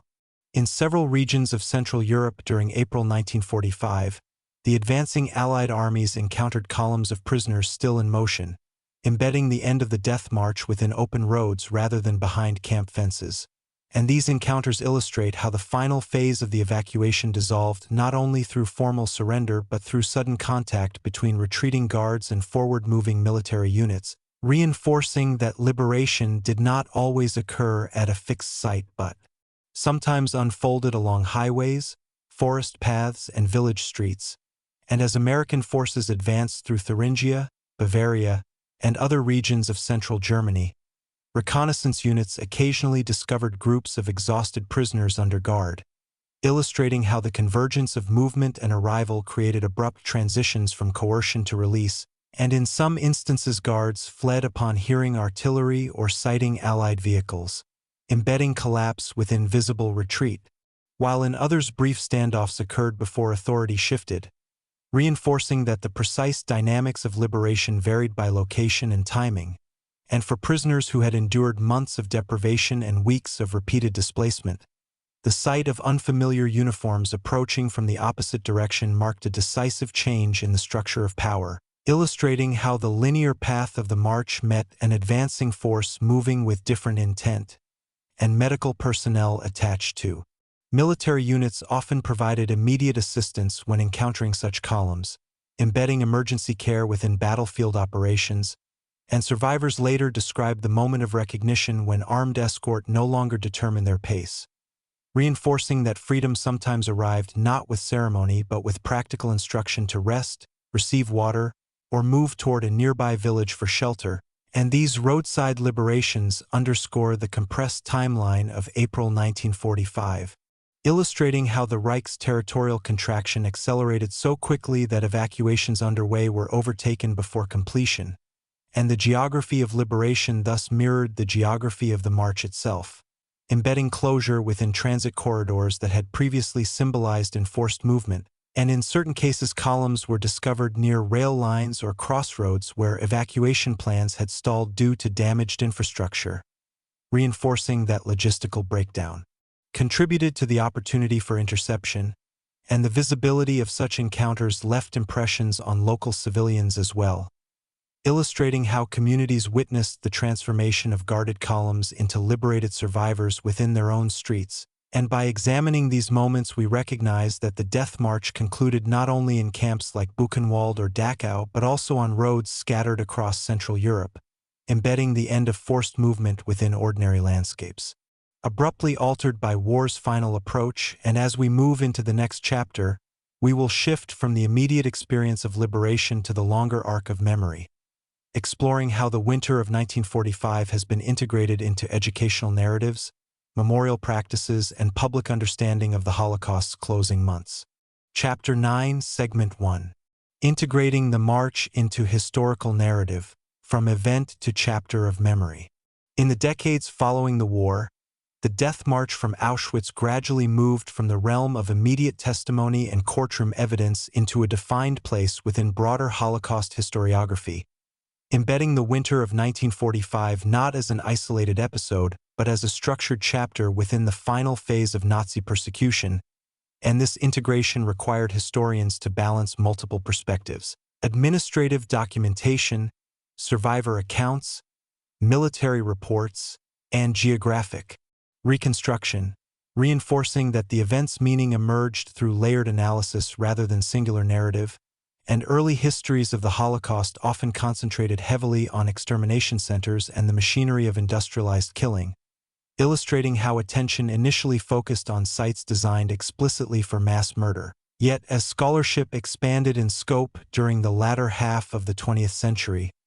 researchers began to emphasize the significance of the camp systems. Collapse, embedding forced evacuations within a more complete understanding of how persecution evolved over time, and the Death March became recognized as both continuation and transformation of established policy,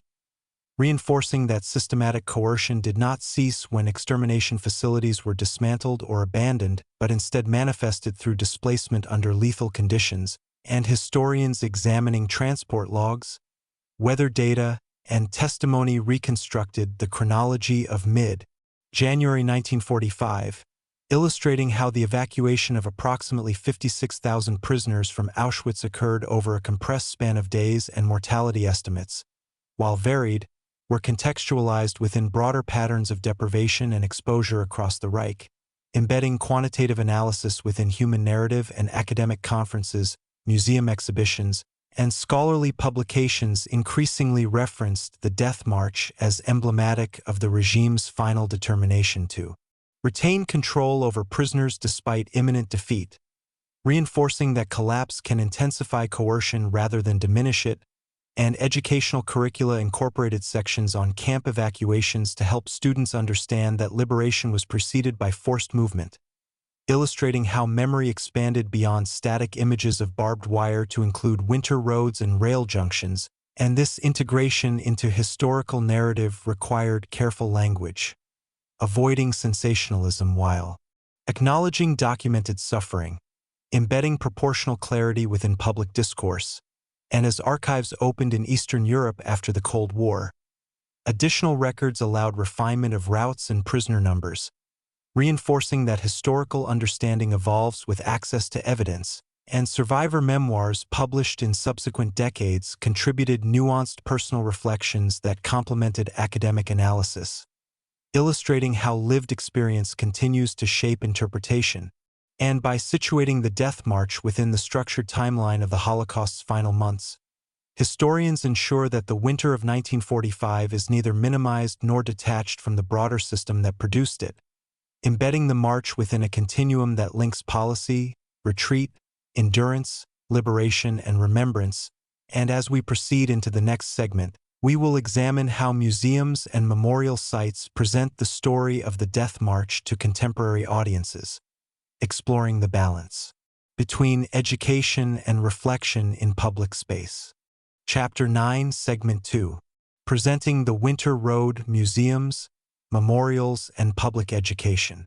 As the Death March from Auschwitz became firmly integrated into Holocaust scholarship, museums and memorial institutions faced the responsibility of translating archival research and survivor testimony into public education, embedding the winter evacuation within physical and interpretive spaces designed to inform visitors while maintaining dignity and proportional clarity. And at the Auschwitz-Birkenau Memorial and Museum, the evacuation of January 1945 is presented as the final chapter before liberation, reinforcing that the story of the camp does not conclude solely with the arrival of Soviet troops but includes the forced departure of tens of thousands only days earlier, and exhibition panels explain the assembly of prisoners, the routes toward rail junctions such as Władysławski and Gliwice, and the subsequent transfers to camps deeper inside the Reich, illustrating how narrative and map-based displays combine to provide geographic understanding, and photographs taken after liberation, along with documents recovered from abandoned offices, embed the evacuation within tangible evidence rather than abstraction. And in Germany, memorial sites at Buchenwald, Dachau, and other former camps contextualize the arrival of evacuees from Auschwitz and other Eastern facilities, reinforcing that the Death March intersects with the history of multiple locations, and curated exhibitions often include excerpts from survivor testimony describing winter conditions and uncertainty, illustrating how personal voice complements institutional narrative, and some memorials along documented routes. Simple plaques placed in towns or rural crossroads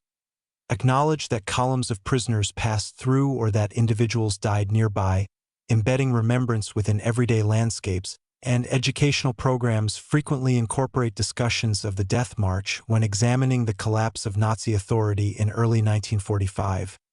reinforcing that liberation was preceded by intensified displacement, and museum educators emphasize the importance of precise terminology, using phrases such as evacuation,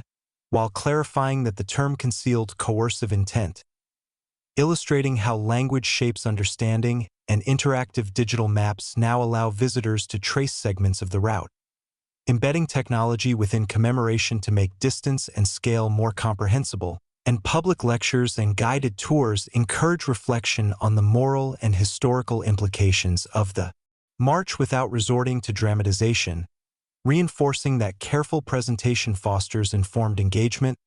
and institutions balance the need to convey hardship with the responsibility to avoid graphic depiction, illustrating how educational settings can address suffering respectfully. And by situating the Death March within structured exhibitions, museums ensure that the winter of 1945 remains accessible to contemporary audiences who did not witness the event, embedding memory within curated space. And as generational distance from the war increases, these institutions play an essential role in sustaining awareness grounded in documentation rather than myth, reinforcing that public education complements academic research and survivor testimony. And as we move into the next segment, we will explore how literature, film, and cultural representation have interpreted the Death March, considering the challenges of portraying this history in artistic mediums while preserving factual integrity. Chapter 9, Segment 3, Cultural Representation, Literature, Film, and the Winter Memory. Beyond archives, courtrooms, and memorial institutions,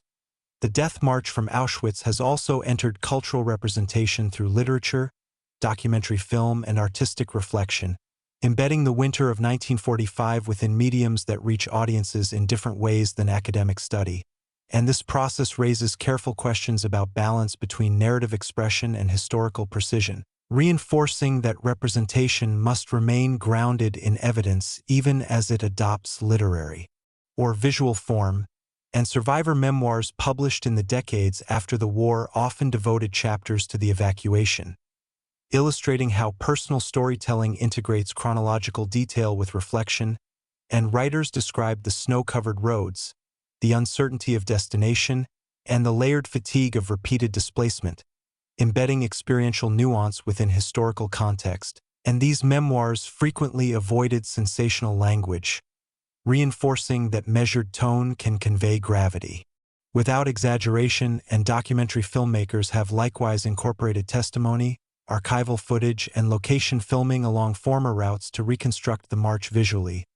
illustrating how landscapes that appear ordinary today once served as corridors of forced movement, and the use of maps, weather data, and contemporaneous documents within film reinforces that narrative clarity depends on documented evidence, and fictional works inspired by camp evacuations have occasionally drawn upon the structure of the Death March, embedding broader themes of endurance and collapse within imagined characters. Yet responsible creators acknowledge the necessity of distinguishing fiction from fact, reinforcing that artistic interpretation must not distort documented history, and theater productions and radio broadcasts have also referenced winter marches to explore the psychological dimensions of waiting for liberation while being driven away from it, illustrating how cultural mediums can illuminate paradox without altering chronology, and visual artists have created installations using snow imagery, footprints, or mapped routes to evoke movement and disappearance, embedding symbolic resonance within physical form. And these representations contribute to collective memory by ensuring that the Death March is not confined solely to academic discourse but remains present within broader cultural awareness, reinforcing that remembrance operates across multiple channels, and at the same time educators and historians emphasize the importance of contextual framing so that artistic portrayals do not substitute for verified accounts, illustrating how collaboration between scholarship and culture sustains accuracy, and by examining how literature and film engage with the winter of 1945, we recognize that cultural representation extends the reach of testimony while depending upon the foundation of research and documentation, embedding the Death March within an evolving landscape of memory that spans page, screen, and stage. And as we proceed into the next segment, we will consider how generational transition influences remembrance, exploring how the passing of direct witnesses shapes the responsibility of historians, educators, and communities in preserving clarity about the final winter of the Holocaust. Chapter 9, Segment 4, Generational Transition, Memory Beyond the Witnesses. As time moves further from January 1945, the remembrance of the Death March from Auschwitz increasingly depends not on living witnesses but on recorded testimony, preserved archives, and institutional continuity, embedding generational transition within the structure of Holocaust memory. And this shift introduces both challenges and responsibilities, reinforcing that historical clarity must be maintained even as direct experience recedes, and during the immediate post-war decades survivors themselves carried the primary weight of narration, illustrating how personal accounts shaped early understanding of the winter evacuation. Yet as the decades passed and survivor numbers gradually diminished due to age, the act of remembrance moved more fully into educational systems, museums, and academic research, embedding institutional stewardship within the preservation of memory. And this transition requires careful transmission of documented facts. Dates of evacuation between 18 and 21. January 1945, approximate number of evacuees, routes toward Władysław Śląski and Gliwice, transfers to Gross-Rosen and Buchenwald, reinforcing that specificity anchors narrative, and educators now rely on recorded interviews, digitized archives, and curated exhibitions to convey the experience of forced movement, illustrating how technology plays a role in sustaining memory beyond individual lifespan. And the responsibility extends beyond repetition of facts to contextual understanding, embedding the Death March within the broader collapse of the Nazi camp system so that students grasp both the event and its structural framework, and generational distance can sometimes encourage abstraction, reinforcing the need for concrete geographic and chronological detail to prevent dilution of meaning, and initiatives such as digital mapping projects, oral history repositories, and virtual exhibitions aim to make routes and testimonies accessible globally, illustrating how remembrance adapts to contemporary forms of communication, and yet with expanded access comes the challenge of misinformation or oversimplification, embedding the importance of scholarly rigor within public discourse, and historians emphasize that generational transition does not diminish responsibility but rather shifts its form, reinforcing that careful documentation must substitute for direct voice, and commemorative ceremonies marking January 27th and other dates increasingly include readings from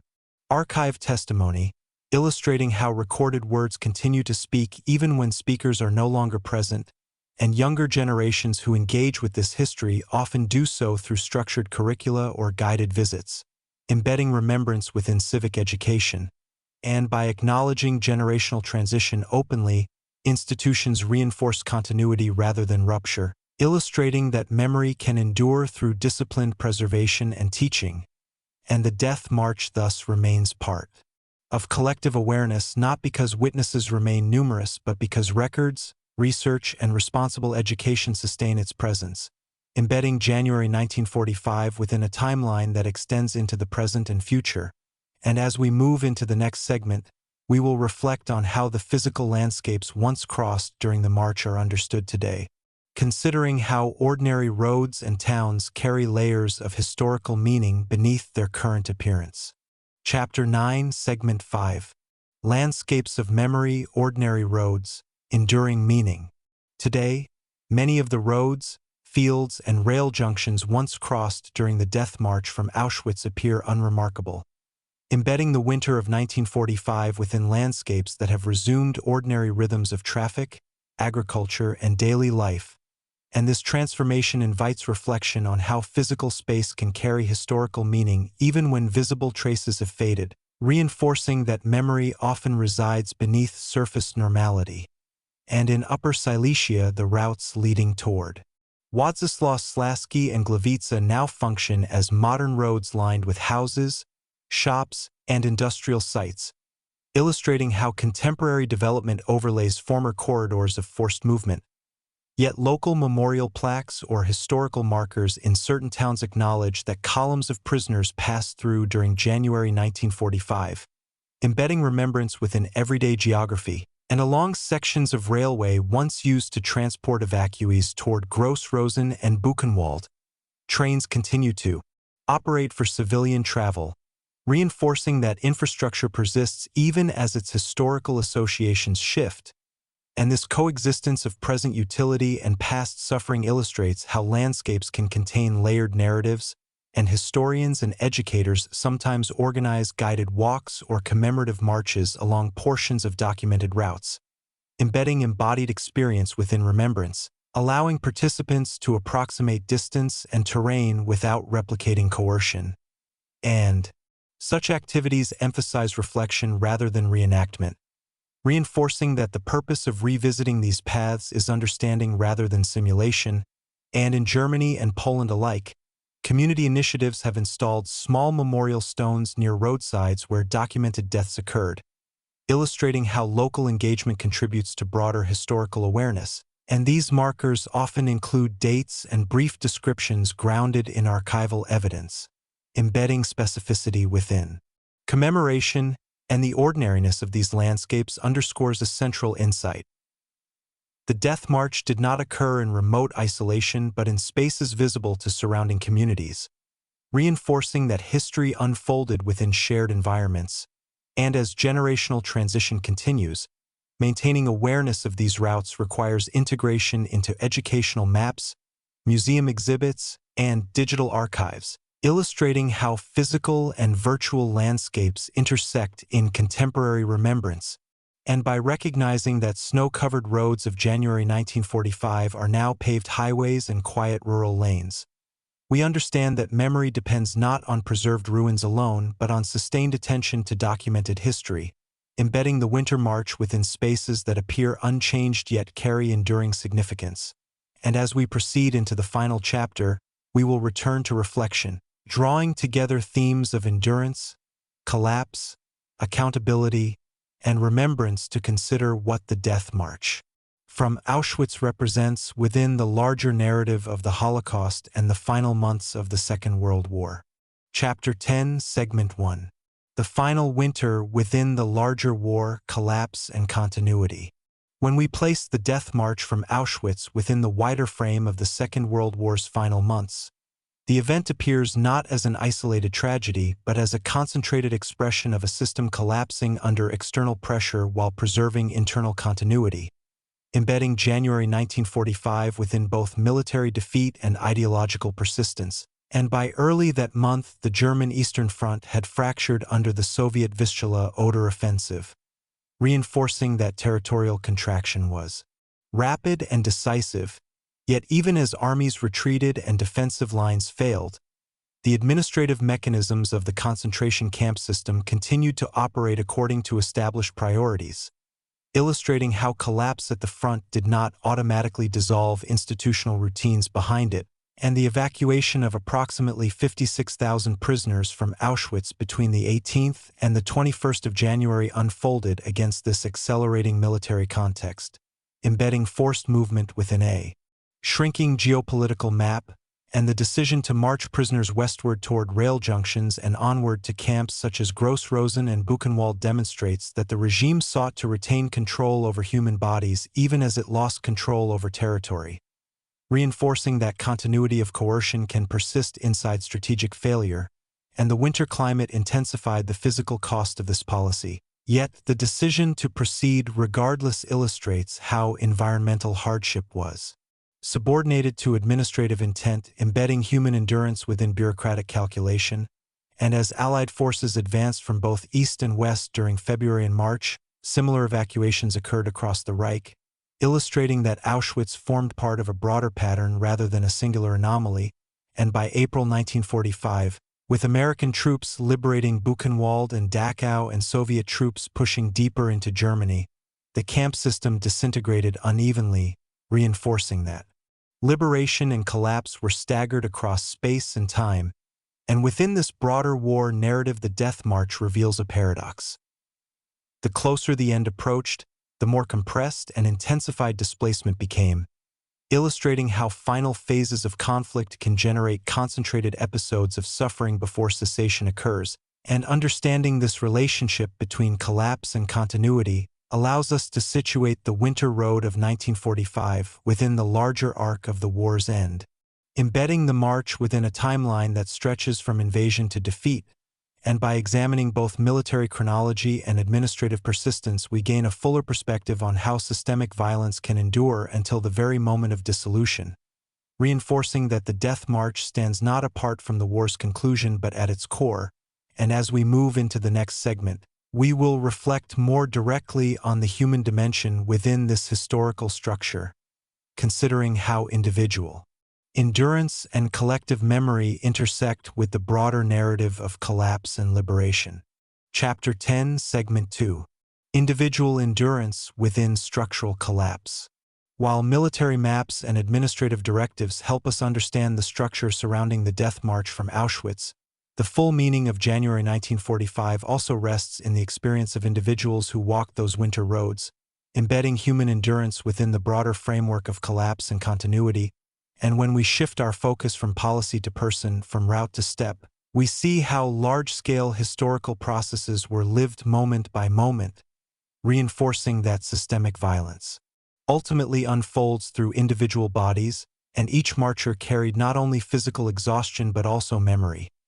of years in the camp, of family members lost, of homes that might no longer exist, illustrating how personal history accompanied forced movement across snow-covered fields, and survival during the march depended upon conserving energy, maintaining balance on icy ground, sharing limited food when possible, and sustaining mental focus despite uncertainty about destination. Embedding resilience within routine action, and the winter environment intensified bodily strain, yet many survivors later described a narrowing of perception to immediate tasks, placing one foot before the other, avoiding collapse, staying within the column, reinforcing that endurance often operates through concentration on small, repeated motions, and the presence of others walking beside them created fragile networks of support, illustrating how solidarity can arise even under coercion. And when evacuees reached railheads and were loaded into overcrowded freight cars, the experience shifted from exposure to compression, embedding another form of endurance within confinement, and upon arrival at receiving camps such as Gross-Rosen or Buchenwald, the march did not end but transformed into adaptation to overcrowded barracks and diminished rations, reinforcing that survival required flexibility as conditions changed. And for some individuals, liberation came weeks later inside camp fences, while for others it occurred abruptly on roads intercepted by advancing Allied forces, illustrating how divergent endpoints emerged from shared beginnings. And in the aftermath, many survivors carried both physical scars and memories that would shape their post-war lives, embedding the Winter March within long-term identity. And when they later gave testimony, wrote memoirs, or spoke to students, they translated private endurance into collective memory, reinforcing that individual survival contributes to historical understanding, and by examining the death march through this human lens, we avoid abstraction and recognize that structural collapse was experienced as hunger, cold, uncertainty, and cautious hope, illustrating how grand narratives of war intersect with intimate acts of perseverance. And as we proceed into the next segment, we will draw together structural analysis and individual experience to consider what the death march ultimately represents within Holocaust history, and within the moral lessons carried forward into the present. Chapter 10, Segment 3. What the Winter Road Represents: Memory,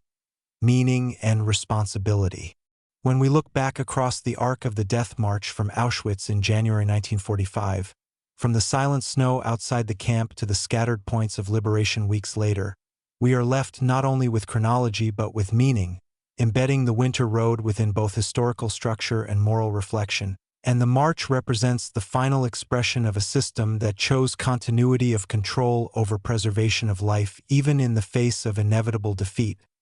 reinforcing that collapse does not automatically dissolve ideology. And within this framework, the forced evacuation reveals how administrative obedience, logistical planning, and environmental indifference converged to produce suffering that was neither accidental nor spontaneous but structured, illustrating that the final winter of the war was shaped by deliberate policy. And yet the same Winter Road also represents endurance, because tens of thousands who were driven westward carried within them the capacity to survive conditions designed to exhaust, embedding resilience within movement. And for those who lived to see liberation, the march became both an endpoint and a beginning, the end of captivity under the SS and the beginning of a life marked by memory, reinforcing that survival does not erase experience but transforms it into testimony. And in the decades that followed, the death march entered archives, museums, textbooks, and public commemorations, illustrating how events move from immediate crisis into structured remembrance, and its representation today requires careful balance, acknowledging documented mortality and deprivation while avoiding exaggeration, embedding proportional clarity within narration. And the winter of 1945 also serves as a lens through which to examine broader questions about state power during retreat, reinforcing that systems can intensify coercion when threatened. And by studying the march, we gain insight into how bureaucratic structures function under strain, how communication breakdown affects policy, and how local decisions shape outcomes within overarching directives, illustrating that history operates through both design and contingency. And at the same time, the march reminds us that ordinary landscapes, roads, rail lines, villages, can become sites of extraordinary suffering when authority misuses them, embedding ethical awareness within geography. And as generational transition continues and direct witnesses become fewer, responsibility shifts, increasingly to institutions, educators, and researchers to preserve accuracy, reinforcing that memory requires maintenance. And the Death March stands today not as isolated episode but as integral chapter in understanding the Holocaust's final phase,